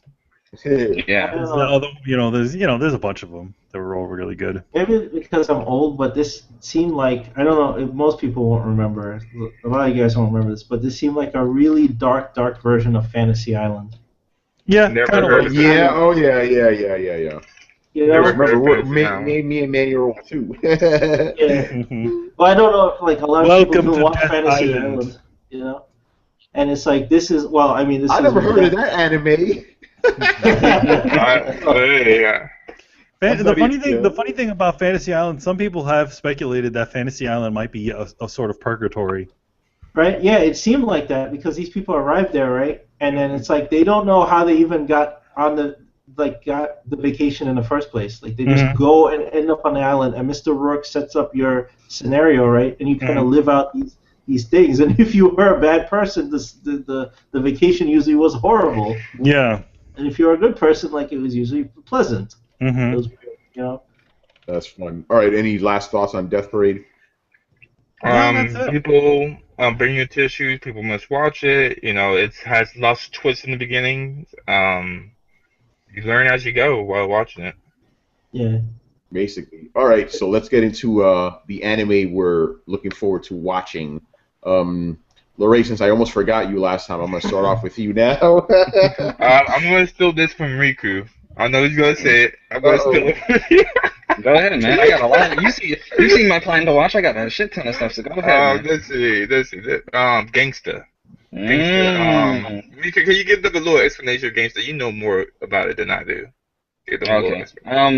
We'll link you guys to the trailer after this video. I'll put it in like the comment section. But Gangster is basically the genre that it is in. It is a mafia. It's in the mafia genre. So the story is about three top tier mafia families, and we follow the story of two characters that are. And I don't want to spoil their characters or anything about them because it's extremely interesting, and I think that the anime is going to start in July. But we follow these two characters, and they are basically hired by these three different mafia families to do mafia shit. You know, they pay them to do the stuff that they don't want to do, and it gets really crazy inside there. They do have a lot of fictional scientific stuff inside there also, so it's not 100% realistic, but the fight scenes and all of that stuff, you can definitely see it happening in real life. And it's, as far as the manga is concerned, because I read all of it and I'm all caught up, it's extremely graphic. It's nudity, there's blood, everything is inside there. So I don't know if they're going to do that in the anime, but the manga was really graphic, and I can't wait for the anime version of it. But Gangsta, man, don't let the name fool you. It's nah, that already sounds awesome. I'll tell you that. That already sounds awesome. Another one that caught my eye was Prison School. I'm not sure if I'm going to completely invest myself into it because it looks a little too risque for me. It's about like this academy of completely girls. This is prestigious academy. Then all of a sudden, this this year's a tradition of just having an all-girls school. Then out of nowhere, they decided for the new school year to start accepting guys into the school. But the thing is, I guess their qualifications to get into the school was too strict for all the guys that applied. So only 5 of the guys entered the school. So I guess like all these girls are going crazy over them, and it's like a comedy, and it's like, I don't know, it's really silly.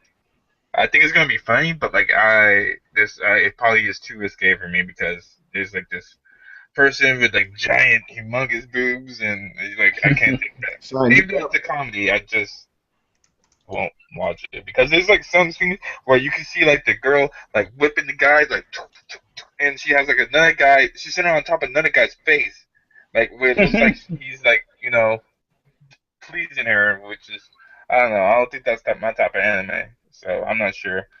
Let's see. There's a lot of Dragon Ball Super, of course.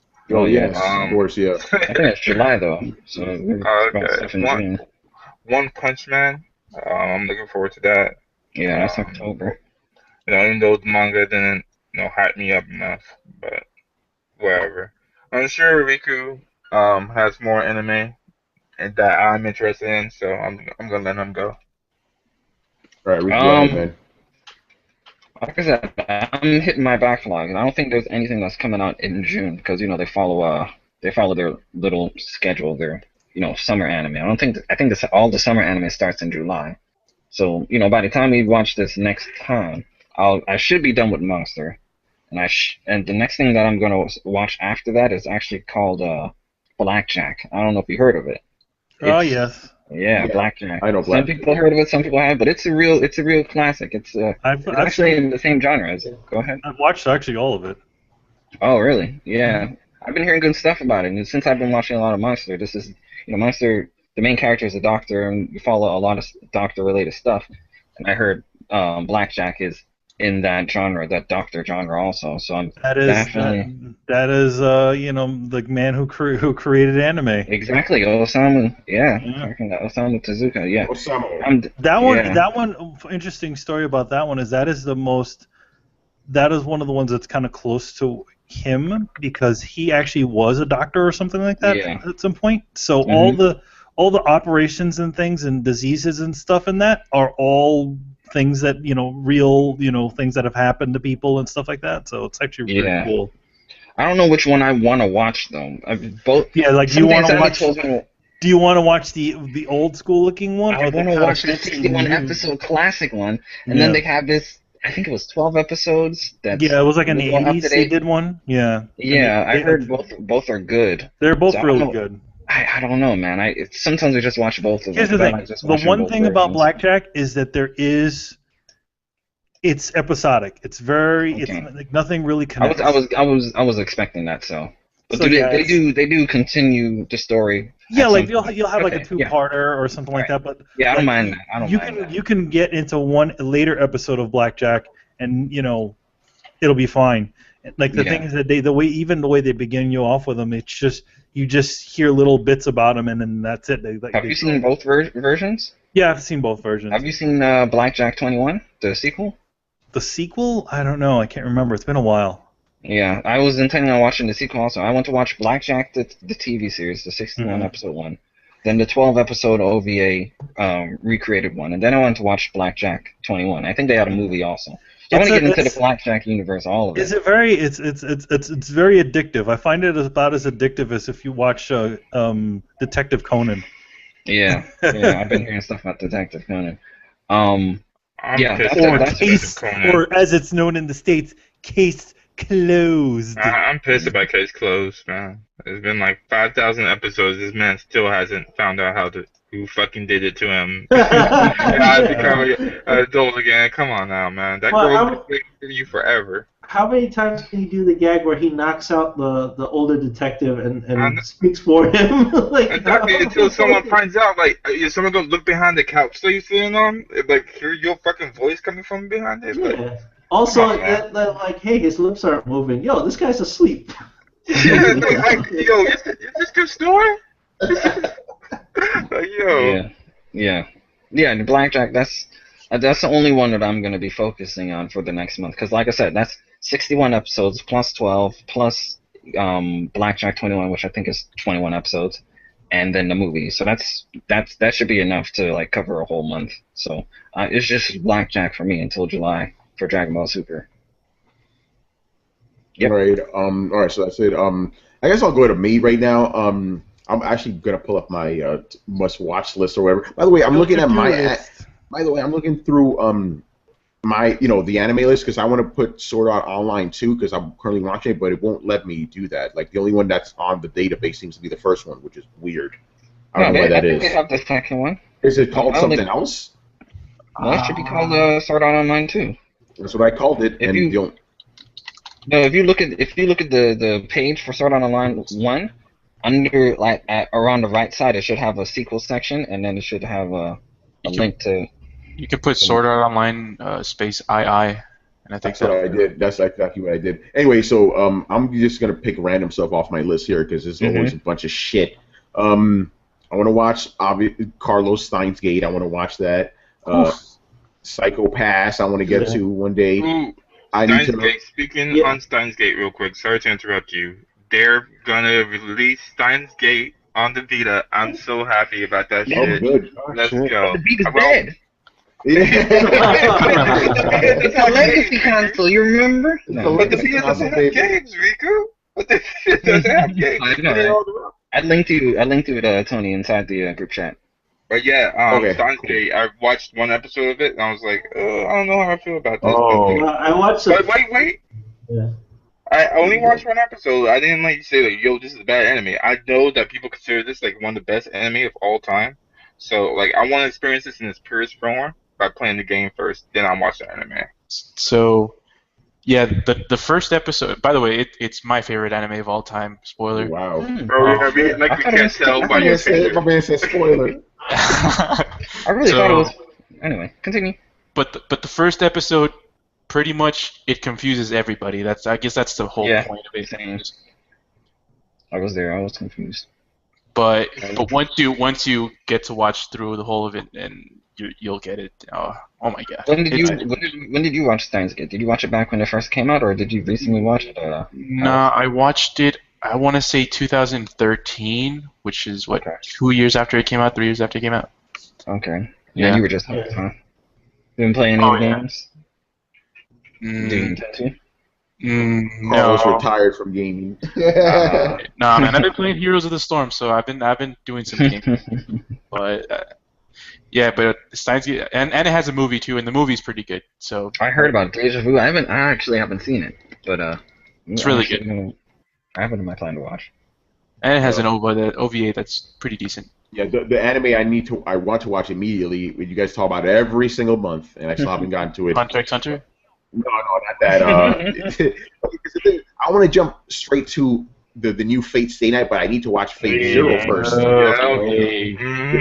You know, like I told you guys. Because the thing is, I can technically do that because I've seen the original Fate Stay Night. I could technically jump to it, but I'm like, let me watch Fate Zero first, and then I want to do it in order. Because here's the thing about Fate Zero and Unlimited Blade Works, they are directly connected. As in, Fate Stay Night, the 2006 one you watched, it's the same one that Unlimited Blade Works is, but it's an alternate path. It's an better animation story. Different animation, stuff, different studio, all that stuff. But the story is completely different. It's following a different path. It's a parallel universe. Yeah, because he told me it's like since it's a video game, it's just a different path it takes basically. And I think the 2006 version, the path that they were taking, is actually the least interesting path. The one that we're on right now is the most interesting path. So that's why they came to the conclusion that we got to make an anime out of this. It didn't like. Good dog, I'm mad. Archer is like from one of the paths too, though, man. Like, I don't know, man. It's like complicated. Like, ain't Archer like Emilio from a different path? Probably. I can't remember. If he decides, I know in the 2006 one they didn't even get into any of that. Yeah, that he just dies in battle and there's no connection. Yeah, he died. He fought against like Berserker, I think, and then that was it. Yeah, and then the last one I have here, maybe you guys can tell me more about this because on Coalition every single season we have our list like top 10 anime. Callum May does that, and he wrote about one like it was number 10, but that sounded like the most interesting to me. It's called Triage X. Triage. I was as soon as I read made by the same guy who did High School of the Dead, I'm like, oh, okay, that sounds interesting. But it's basically about like a team of like vigilantes and stuff that go around killing bad guys. I'm like, that sounds cool to me, you know. So I want to see what that's about. But do either of you, like Riku or LeRay, have you seen it or heard of it? No, I actually haven't seen it. I have not seen it, but like, Chris, what's that? Look at that. That's the manga. Oh, nice.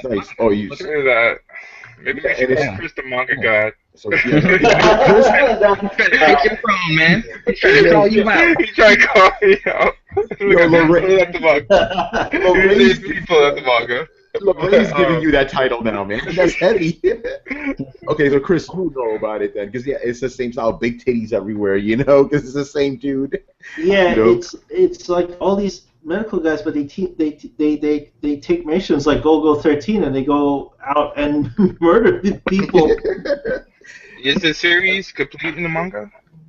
I don't think so. I know the anime's ongoing. Because when I went to Anime Boston, I only picked up. Every shop only had the first 3 books. So probably by now it's like 6 or 7, but I don't think it's finished. Because like in High School of the Dead, like the guy had problems like consistently putting out chapters. I don't know if it's even done yet. I think it's maybe on hiatus still. Yeah, like what the fuck is he doing this then too? Now like High School of the Dead. I think he was doing that and High School of the Dead at the same time. But he's not doing anything right now. Apparently, right, as of right now, he doesn't really care about continuing either of those stories. Wow. Whoa, he's actually underground doing he's literally drawing. That dude's crazy. Hentai instead. He came out and said he enjoys drawing just straight up hentai instead of just continuing the 2 stories he made. That's kind of. He got me fucked up, man. He's on that Tagashi shit right now. Times 50. Because he's definitely gonna come back to it. Maybe he just got tired of all of the fan stuff. He just wants to do the real thing. The real hentai instead of just fake hentai, you know. I mean, they're good stories, but people want to see it. You should just capitalize on it, make that money, and then go do your hentai. I don't know. So that's it for me. Riku, did you go already? I did. I was first.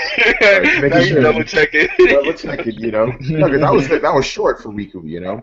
Yeah, well, I only named one thing. Yeah. Right, He's like, for sure, man. I could go do this. I could do this all night. Yeah, I know you can. Just dedicate a whole episode and shit to it. All right, Manny. What about you? Plan to watch. Yeah. That's a good call the episode. All right, Manny. Go ahead. Let's go, Manny. Me?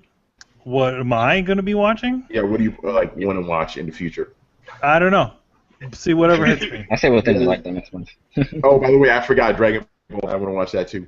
Yeah, I'm really not interested in the Dragon Ball series. Just like. Well, he says he's not interested in Dragon Ball series while he's wearing a King Piccolo. I know, right? Yeah, that's so funny. Hey, yo, that's classic Dragon Ball. Yeah.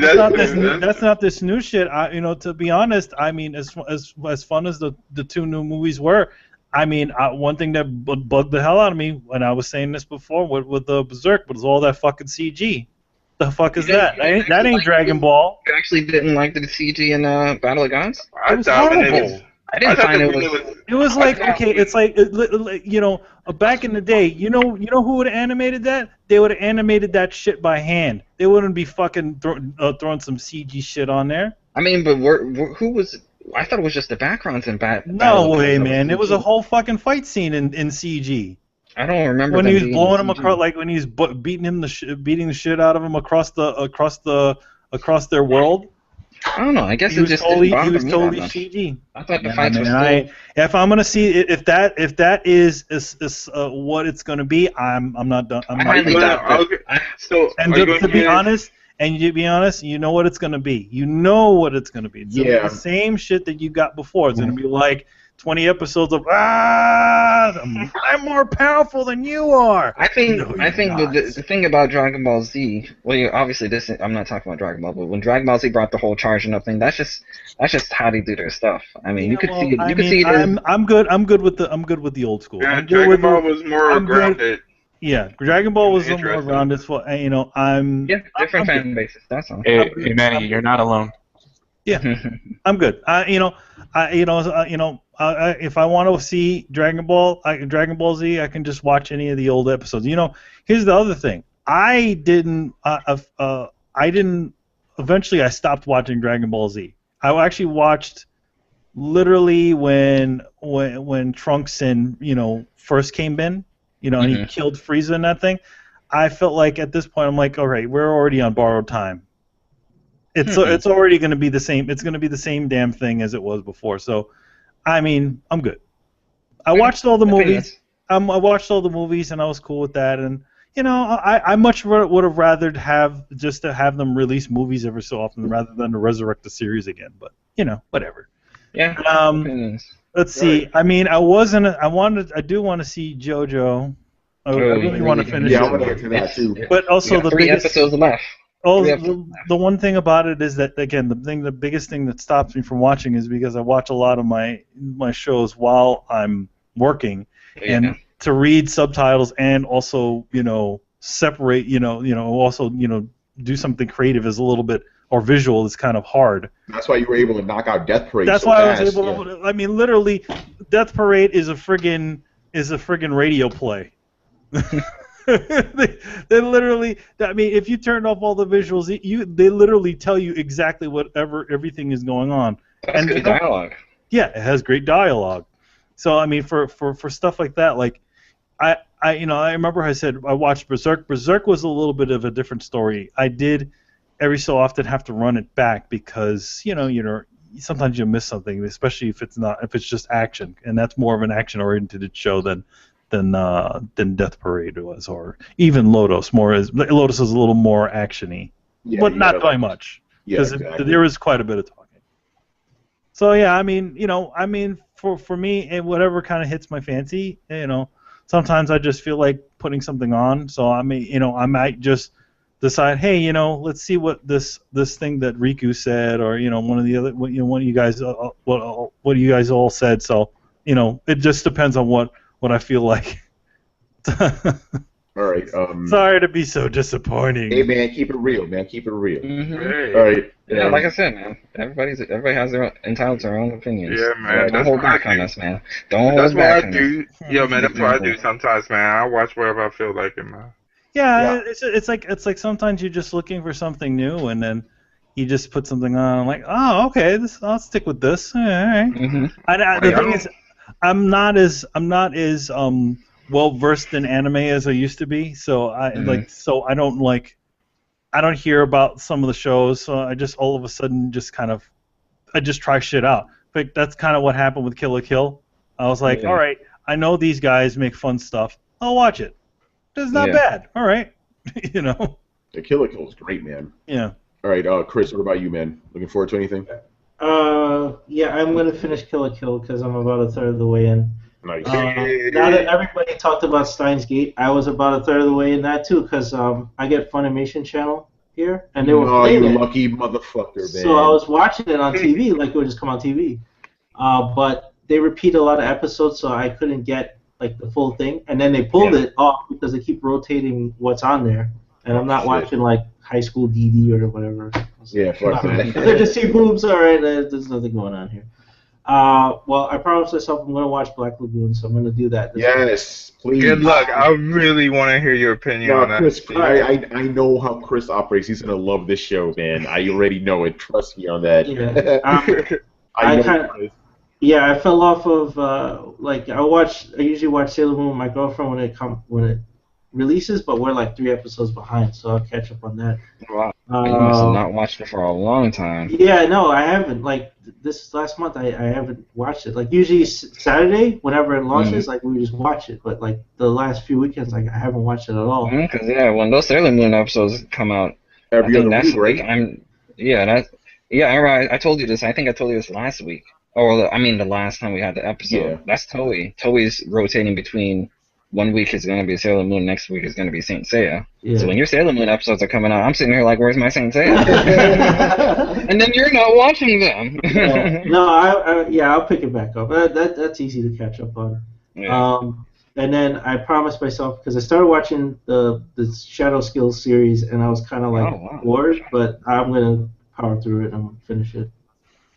Okay. That's and I am looking forward to Dragon Ball because I can't be an old curmudgeon and be like, I see CG, and it's like I don't know.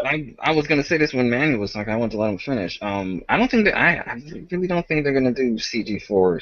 I hope they don't have enough money for that. By the way, this is totally what we're talking about. I don't think they have enough money for animation. By the way, I have a confession to make. I did not see the last Dragon Ball Z movie. That shit Manny just told me really disturbs me. Why? Dragon Ball Z, the reason I like it is because I like the fucking action, the fighting. Don't have CG shit in there. That's a waste. Yeah. I say look at it for yourself. I've seen worse. I've seen worse. I did not like it. Yeah, and I'm not the type of guy where like is that animation? Is that CG? I'll know it's CG right away. You can tell. I mean it just looked like they just turned on the Budokai game and just decided to put that on. That's what it looked like to me. I don't know. It didn't look like that to me. It looked like hey, let's play Budokai. It didn't look like to me. We're not... Okay, by the next time next episode I will have watched it and I will tell you guys. Watch those 2 movies and tell me that those things do not stick out, especially when you have such really nice animation. They show, and the thing is, here's the other funny thing: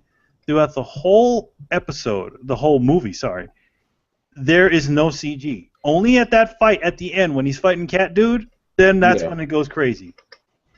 We'll see what Tony says. We'll talk about it. I don't think it was to the point where I was like, ugh, what the hell is going on? Chris, well, there's stuff like with older anime. Like I'm not gonna get driving animation like I got with Gunsmith Cats, right? Nobody's gonna draw. You're not gonna get. You're not gonna get Gunsmith Cats. You're not gonna get Riding Bean. I'm not gonna get Macross Plus anymore, right? That was 100% hand drawn. Yeah, you're not gonna get that either. Yeah, it's like, you can watch the Miyazaki movies.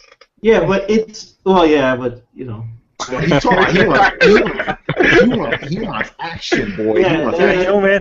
man. Listen, you know when a film like Poca Rosso, who has amazing dog fights in it, come on, man, you could do that shit. Well, Yeah, I mean, come on that's now. the thing. It's all about budget, though. Like, I understand it's budget, Chris. Like, I enjoyed Standalone Complex, right? But I mean, those cars were the cheapest. It looked like some kid took Lego blocks. It's like It looked like you know what it looked like. It looked like they took Daytona USA cars and stuck them in the. But that didn't like. I was like, all right, fuck it. It wasn't important. Like the overall show was great, but it's like they got in a car. I'm like, oh shit. If you have a problem with Solo Complex, man, watch Arise, man. The animation is so much better, and Well, no, yeah. The one thing about Arise though is that they definitely simplified all the characters down. Like, the major got super simple, but I think that also helps keep the animation quality high. Yeah, it's true. Especially if you don't need to worry about a shitload of like belts, buckles, and all of that stuff. Do they have better CG cars though? Because we'll see what Tony says. I'm just calling. I personally think you're over exaggerating, man. I don't think it's the point where I was like, I think you'll like it, Tony. But hey, Tony, no, it's not a bad film. It's essentially. No, I'm not talking about the film. I'm talking about the fight. The fight. Okay. Ray, what were you saying, man? How you pronounce your last name? Polanco? Yeah, Polanco. Yeah. It's gonna be like Polanco watches. Polanco watches. Yeah, that'll be cool, man. By the way, you know what else I'm looking forward to for E3 to be over, so I can watch more anime. That's what I'm looking forward to as well, man. Yo, man, put some of that shit on your Vita. Watch that on a plane. You got a 4-hour thing. You could watch like a bunch of episodes. That depends on his SD card, man. How big is the SD card? Yeah, only 4 gigs. I can Ouch. There you go. He doesn't have one. Cut down the resolution. Yeah, there's like 4 I can only fit so much Gundam in there, man. Tell you what, their CG is on point. Unicorn? Yeah, see, the thing is, that's mixed. Old school Gundam still had awesome fucking animation, man. Unicorn does it in smart ways. Like, in other words, they use it a lot for the transformations, some of the shots. I think they do it a lot better in that show than they did for other things.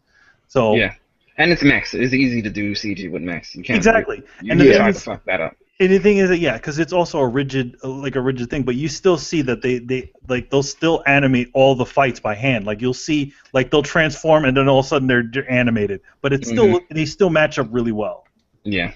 Yeah. All right. So I have to say that that first OVA with Gundam Unicorn was pretty boring. Uh-oh. Yeah, because they want to throw all that characterization on. Yeah, that was a pretty boring one. Shooting shots right there. There's 7 episodes, and each of them are an hour long. They gotta throw them in somewhere. I agree with him. It was. Yeah, I thought Rico was about to explode right now, but no, I agree with him. Gundam Unicorn is amazing. It's just that first one is just like, if you're trying to sell somebody on this series, that one's a hard sell. You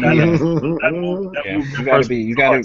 That's come every time someone says, "Should I watch Unicorn?" I'm like, "Are you a Gundam fan? Do you know the story?" Because if you don't, that first episode's gonna hit you hard. Yeah, even if you are, it's still kind of gonna hit you hard. Yeah, there's a lot of setup in that one, but once it gets going, it gets going. Did you see the last one, the very last episode? Did you, Manny? See how much? Okay, I guess that says it all. It says it all right there. They look each other in the eyes and just like, He's not even looking at you now. He's like, Carlos, what are you looking forward to, man? So starting tomorrow, I'm gonna start watching. I don't know how Naruto. No, you gotta play Daytona. Daytona. I think I'm gonna fend off a long shonen anime for maybe a few months, but yeah, I'm gonna start watching. Is it Planet Tez or Planet ES? I don't know if anybody's heard of that. Never. It's a space anime. It has to do with so pretty much traveling between the Earth to the Moon and to the space stations is a pretty common thing, and it's done in a daily basis. And what happens a lot is there's a lot of debris that destroys a lot of stuff within the whole orbit. So there's this crew that collects that debris and and it goes on from there. But yeah, that looks pretty cool, and I want to start watching a sports anime. I haven't watched a sports anime in a long time. Kuroko no Basket, Haikyuu. And LeRay, you said my two top contenders that I want to watch. It's either Haikyuu or Kuroko no Basket. So I don't know which one I want to watch. It depends on if you want to see like a skill-based type of anime where like you want to see like action, fast-paced, quality animation, everything smooth. Watch Kuroko no Basket. If you want like straight up comedy and like a little and the sports take a backseat, watch Haikyuu. And I checked both yours and Riku's anime list. I know you have Haikyuu as a 9 right now, and Riku has it as a 7. So Riku, I want to get your thoughts. Do you think Haikyuu, like I said, on my anime list, 7 means good. So don't take my 7 as a bad thing. Haikyuu is good, and like LeRay said, it focuses on comedy and characterization. It definitely has. I think it has probably just as much or a little bit more than Kuroko no Basket. But when used to saying fights. The matches in Haikyuu are actually really good because it's volleyball. So you're going to see teamwork, and each of these characters, they're technically a one-trick pony for each of the characters. So when they all come together and they're doing the match, you see them all like play out and help each other and all that stuff. And all of that's good. All of that's well animated. The matches in that are really good. So both of them are good picks, but in that anime, even though like they have the orange hair kid like in the forefront and all that stuff like that, I feel like there's no main character really because it's like this is like actually like you need everyone to do their role in this, you know. And so I'll tell you what, Haikyuu is a little more realistic than Kuroko no Basket, definitely. Like a lot of the matches you see that happen in Haikyuu, you could see that happen in real life, as opposed to Kuroko no Basket. It is definitely there for entertainment. It's definitely there for entertainment. I think they make it fun. I think in like this one episode of Haikyuu, they like actually like took a shot at Kuroko no Basket, and like not like a in like a horrible way, a malicious way, in a malicious way. It was just like funny, It's like the guy, like I mentioned this before, like the guy was just going for the regular save to save the ball. He's like rolling thunder, and like the animation behind him goes all crazy and stuff like that. And he's like, it saves it and rolls around, and it's like, and everyone looks at him like, "What are you doing? You just did a regular save." Yeah, I remember it's that. like a Kuroko no Basket. They always have like the special moves like Vine Claw. He grabs the ball, gets a rebound and stuff. Like Burial Jumper. When it's like the Burial Jumper is just like a pull back jump shot, So.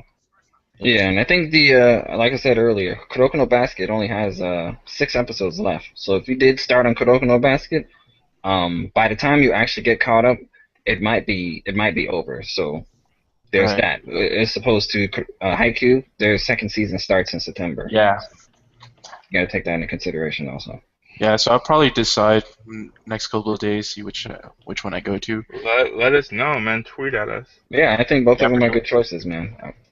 Yeah. If it was a bad thing, you would see it on my drop list. And other than that, I'm looking forward to watching what's going to be recommended today. And one I'm recommending that I want to rewatch, and I can't wait to rewatch it. All right.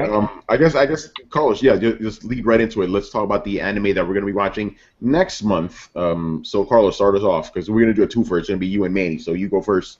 What are you recommending? All right, so Riku had he had an idea of what I was watching. So what I'll tell Riku is this anime was recommended to me by a close friend named Amir Miller, aka Jamaican. And it's a 13 episode series. Okay. Okay, now I know. It's from what I've seen from the anime list, none of you guys have watched it, at least from Tony, LeRay's, and Riku's. Mm-hmm. But LeRay and Riku has it as one of their plan to watch. And okay, I know what it is. Yeah. And this series is called Baccano. Baccano. Mm-hmm. Baccano. Critically acclaimed Baccano. Ooh, okay. It wasn't what I thought it was going to be, I'll tell you that. You want me to tell you what I thought it was going to be? Yeah. I thought it was going to be the 7 movie Kato no Kokai. Oh no, it's I really thought it was gonna be that. I wanted to, Riku. I wanted to do that, but that would be kind of the equivalent of like 24-ish episodes. Yeah. Yeah. Yeah. So I kind of wanted to stay within the short series. True. But True. don't be surprised if I recommend that in the future, though. Yeah, Baccano is still a good, really good choice. I know that's really high up there as far as critics. So you gave me a reason to watch it. Good thing. Yeah, how do you spell that one? I'll link it to Baccano, I think. Yeah, we can link it, please. Yeah. All right. With an So exclamation mark. Yeah, pretty much Baccano is it's a series that takes place in the 1930s within Chicago and New York. It has to do with it's a lot of storylines that kind of mesh in together. If you guys have watched Jurora, it's kind of like that.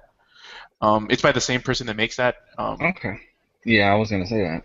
Most of it takes place on a train called the Flying Pussyfoot, which should be enough to give you reason to watch. I thought you were just gonna say the flying pussy. I was like, whoa. Is there an English dub out for this or no? I wouldn't know because okay. yeah, you know, Carlos isn't about that life. I'm about to find out right now. Yeah, I just want to know. So he's on a mission. But yeah, cool. Nice choice. Awesome. All right, so yeah, 13 episodes. There you go. All right, Manny, what's your recommendation? Actually, I think Baccano is dubbed. Yeah, that's an old one. Cool. Because my girlfriend watched it and she was like watching the intro and it's just like there's like 1,000 people in this show. it's like random guy 1, random guy 2, some chick. Recommendation when you start watching it, watch the intros and memorize the faces with the names because it's pretty important. Oh, okay. Yeah. So I am going to go with something a little less complicated, where you have to memorize 1,000 characters in the intro. I'm sorry. I'm throwing them in shots. I'm being a dick. Fine. He's throwing shots at everybody tonight. I'm being a dick. Anyway, I'm gonna go with Gunbuster. Gunbuster. So now here's the thing. There's kind of 2 versions of Gunbuster. There's the the OVAs, which I suggest you watch all of them. But you also, if you want, you can also watch the Gunbuster movie, which combines all the main parts of the OVA into a one long movie. That's actually what Chris has. Yeah, I have the Gunbuster movie, which is just. I remember us being very confused by that. We were like watching it, and we were like, "Wait, isn't there more episodes?" It's like no, it's just kind of clumped together. Well, stuff jumps around, so maybe just watch the.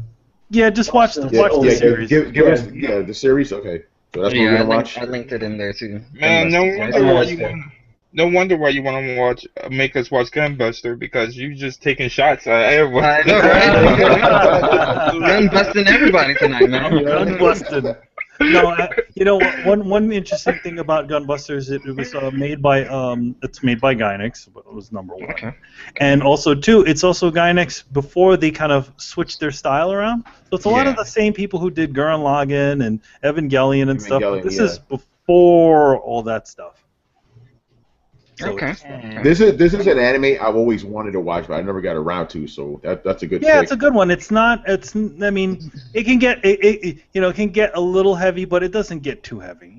It's still. It's still. Robots beating the shit out of each other. There you go, man. Space stuff. Speaking on Evangelion, did anyone come across an article saying that the career of Evangelion says like the state of anime is on decline? That anime is about to end. Yeah, I heard about that. Yeah. I can you link me to that, please? Because I've read about this for years. How anime is not like at the quality of what it used to be and stuff. Like it's completely changed. Like there's some aspects I agree with, but there's some other aspects I disagree with. I definitely disagree with the whole decline thing. The anime's still good. It's still popular, but it's not. I think it has heights. Low points and high points. And I think they're definitely at some point in the 2000s, it was kind of a bit of a low point. Yeah, definitely. In the early 2000s. I think as far as this article is saying, it's going to be at an all-time low in the next 5 years. That's what the article was saying. Right, I agree that. I mean, this could be a whole. But I kind of think anime is kind of going through the same phase as the Japanese video game industry. They're very focused on Japanese stuff, like the stuff that only interests the Japanese. They're not really interested in a broader market too much. It's not as bad as the Japanese gaming, but because it's kind of there. They have to, because in general that anime is actually probably one of the highest exports that Japan has. I mean, their car industry is kind of shit. The game industry is kind of, exactly. Talk about it. Like what he said was like the economy wasn't good enough to like keep it stabilized. So like a lot of people outsource it to different countries. And I noticed that. Like when I watch when I noticed that, LeRay, I'm glad you bring it up. When I was watching Naruto, like they would have names that were written in English, but they were like Korean names. I'm like, oh, so they're outsourcing to Korean studios now. It's interesting, they've been doing that for a long time. It was really in Naruto where I started noticing. This is not a new thing. I mean, Toei's been doing this for years. Yeah, most of those, a lot of studios over there are outsourcing. I mean, a lot of the big animation studios, like Bones and stuff, like they're kind of the last ones that are still are Japanese studios animating shows. Hey, can we be real here? I mean, I give all the props to Anno and everything, but he's kind of a crazy person. Did we really? Him and Tomino, they're crazy. They're insane. They're really old, crazy people. I like their stuff. Yeah, like as soon as I read it, like, oh, Anno said this. Okay, I don't know. We'll talk about that in a future episode, I guess. I remember Tomino, the creator of Gundam, he was just straight shitting on Attack on Titan at one time. Wow, and look at that now. Yeah, I told Tomino's insane. I like his work, but that dude's insane. The one thing about the guy who created Gundam, and he's just good at creating good ideas. When you give him a full show, it really kind of doesn't pan out very well sometimes. Look at Red Conquista. That shit. He created that. That just came out. That's one of the worst Gundam shows I've ever seen. Yeah. See, you notice that any of the shows, like again, once he's kind of like Gene Roddenberry. Like Gene Roddenberry creates a really good idea, but when you start letting him control stuff, it starts getting stupid. Yeah, it's just no. Yeah, Star Trek got good when Gene Roddenberry wasn't working on it anymore. Yeah, when he was too sick to work on it. Then they could actually do some interesting things rather than just going out to every planet and meeting a fucking ghost. Not a ghost, the friggin' omnipotent being. That's like a cop. I know it says inside that article, that Kotaku article, that he was talking about how Taiwan and other places that have their own versions of manga, like manhwa and manhwa, they're actually going to start doing, starting their own studios and making their own. I think the anime equivalent for Korean is called anime-son or something like that. They're going to start up some of those soon. And he said those are the ones that are going to rise up and give Japan the thing is that all those guys have been in training. Seriously, they work on most of the damn shows. Exactly. See, and they're definitely not getting a lot of the revenue that they worked on. It's all straight back to where was Avatar: The Last Airbender animated? It wasn't Japan. Korea. No. Korea. All that stuff is Korea. I can't wait, dude. I can't wait for I know you were happy because you've been reading lots of manhwa, whatever it's called. I've been reading a lot of manhwa and manhwa lately, so you know those adaptations. I can't wait. Which comics are really crazy looking? The Hong Kong comics. Have you ever seen any of those things? Mm-mm. Like Storm Riders and stuff. Well, actually, those are considered manhwas, so yeah, I actually have. Oh yeah, but no, the thing is that those are not Korean. They're actually Chinese comics. No, manhwa means Chinese. Manhwa means. So yeah, have been reading a manhwa. Yeah, like those things. That's Chinese. Oh my God, yeah. I've read most of Storm Riders, and that's a really great series. And like the detail on those things, it's full really color. Nuts. Yeah, full color books. Full color, yeah. I remember you showed me Storm Riders. Yeah. They go in, so yeah, I can't wait till those guys. So y'all the deaf for anime because y'all like, no way, man. Toei's doing this to themselves. Toei's the ones fucking up their animations. We're not doing that. We're just sitting there watching it. Storm Riders has been around for a long time, man. That's an old series. Yeah, it's people like Ufotable that's keeping anime up, up Madhouse and Ufotable. Those are the only. There's Production IG. Yeah, there's a small amount of studios out there that still, hold up to snuff. A lot of stuff hit the dirt. Mm-hmm. Hopefully, Ghibli can stay up or keep up. If they come out of retirement. Yeah, didn't they say they were done? Yeah, no, they're not done. They're just kind of semi-closed Studio Ghibli, where it's like it still exists, and if they have a new project, they'll start it up again. But that's about it. Yeah. Yeah, and Miyazaki is like supposedly working on a manga, but he retired from animation, and what does he do? He's like, oh, I'm drawing a full comic. Have you seen the pages for that thing? I've seen it. They look amazing. Like he's hand painting them in full color and stuff. But the one in the street is that he can't bring himself to finish it. Probably. They're gonna be done. Like, I'm upset. Listen, as long as if he stays in his cave, he makes sure he doesn't have any internet. He doesn't see anybody playing with his. With an iPad. He makes sure he doesn't see anybody playing with iPads. I think he'll be good. Or he doesn't see any Americans around. He doesn't die. He just becomes a hermit. It's funny. All right. Pushed under the door. Yeah. All right. I guess we could wrap this up. We pretty much said everything we need to say. So yeah, everybody watch those anime if you want to join along with the conversation. And I apologize to Big Boss because one of them is gonna have robots in it. I know Big Boss doesn't like robots. Yo, man, Big Boss, it's okay. It's fun. It's not. Don't think too much about it. Well, there's some really good sci-fi, like world-building sci-fi in Gunbuster that you're like, oh my god, that's a good idea. Well, Big Boss is forgetting the main rule is that chicks dig giant robots. Oh yeah, there's also of course lots of pretty girls in it. Exactly. All right, so thank you for watching and listening. Make sure to follow us on SoundCloud, YouTube, and iTunes. We're also on Twitter. I'm ad-libbing this, man. Yes, I'm not going off the script. At Throwdown Show, Facebook. We're all over the place, people. TheCoalition.com, your #1 source for cool shit. Once again, I was your host, Tony Polanco, and Tyler, joined by Michael Crawford. Blackjack? Can't wait. Blackjack. Ray Williams. Yo, the manga god, make sure you follow me on my anime list, Ray_squared. We need to put our anime list profiles in the description or something. Yeah, maybe we should, right? All right. Emilio Lopez with the Piccolo hat. No, ain't Piccolo, it's Kami, man. Kami. I'm your god. Same person. They fused together. Chris Seeley. Piccolo. Hey, take care, everyone. And Carlos Romero. Later, guys. All right, guys. Peace. Peace. Kami-sama.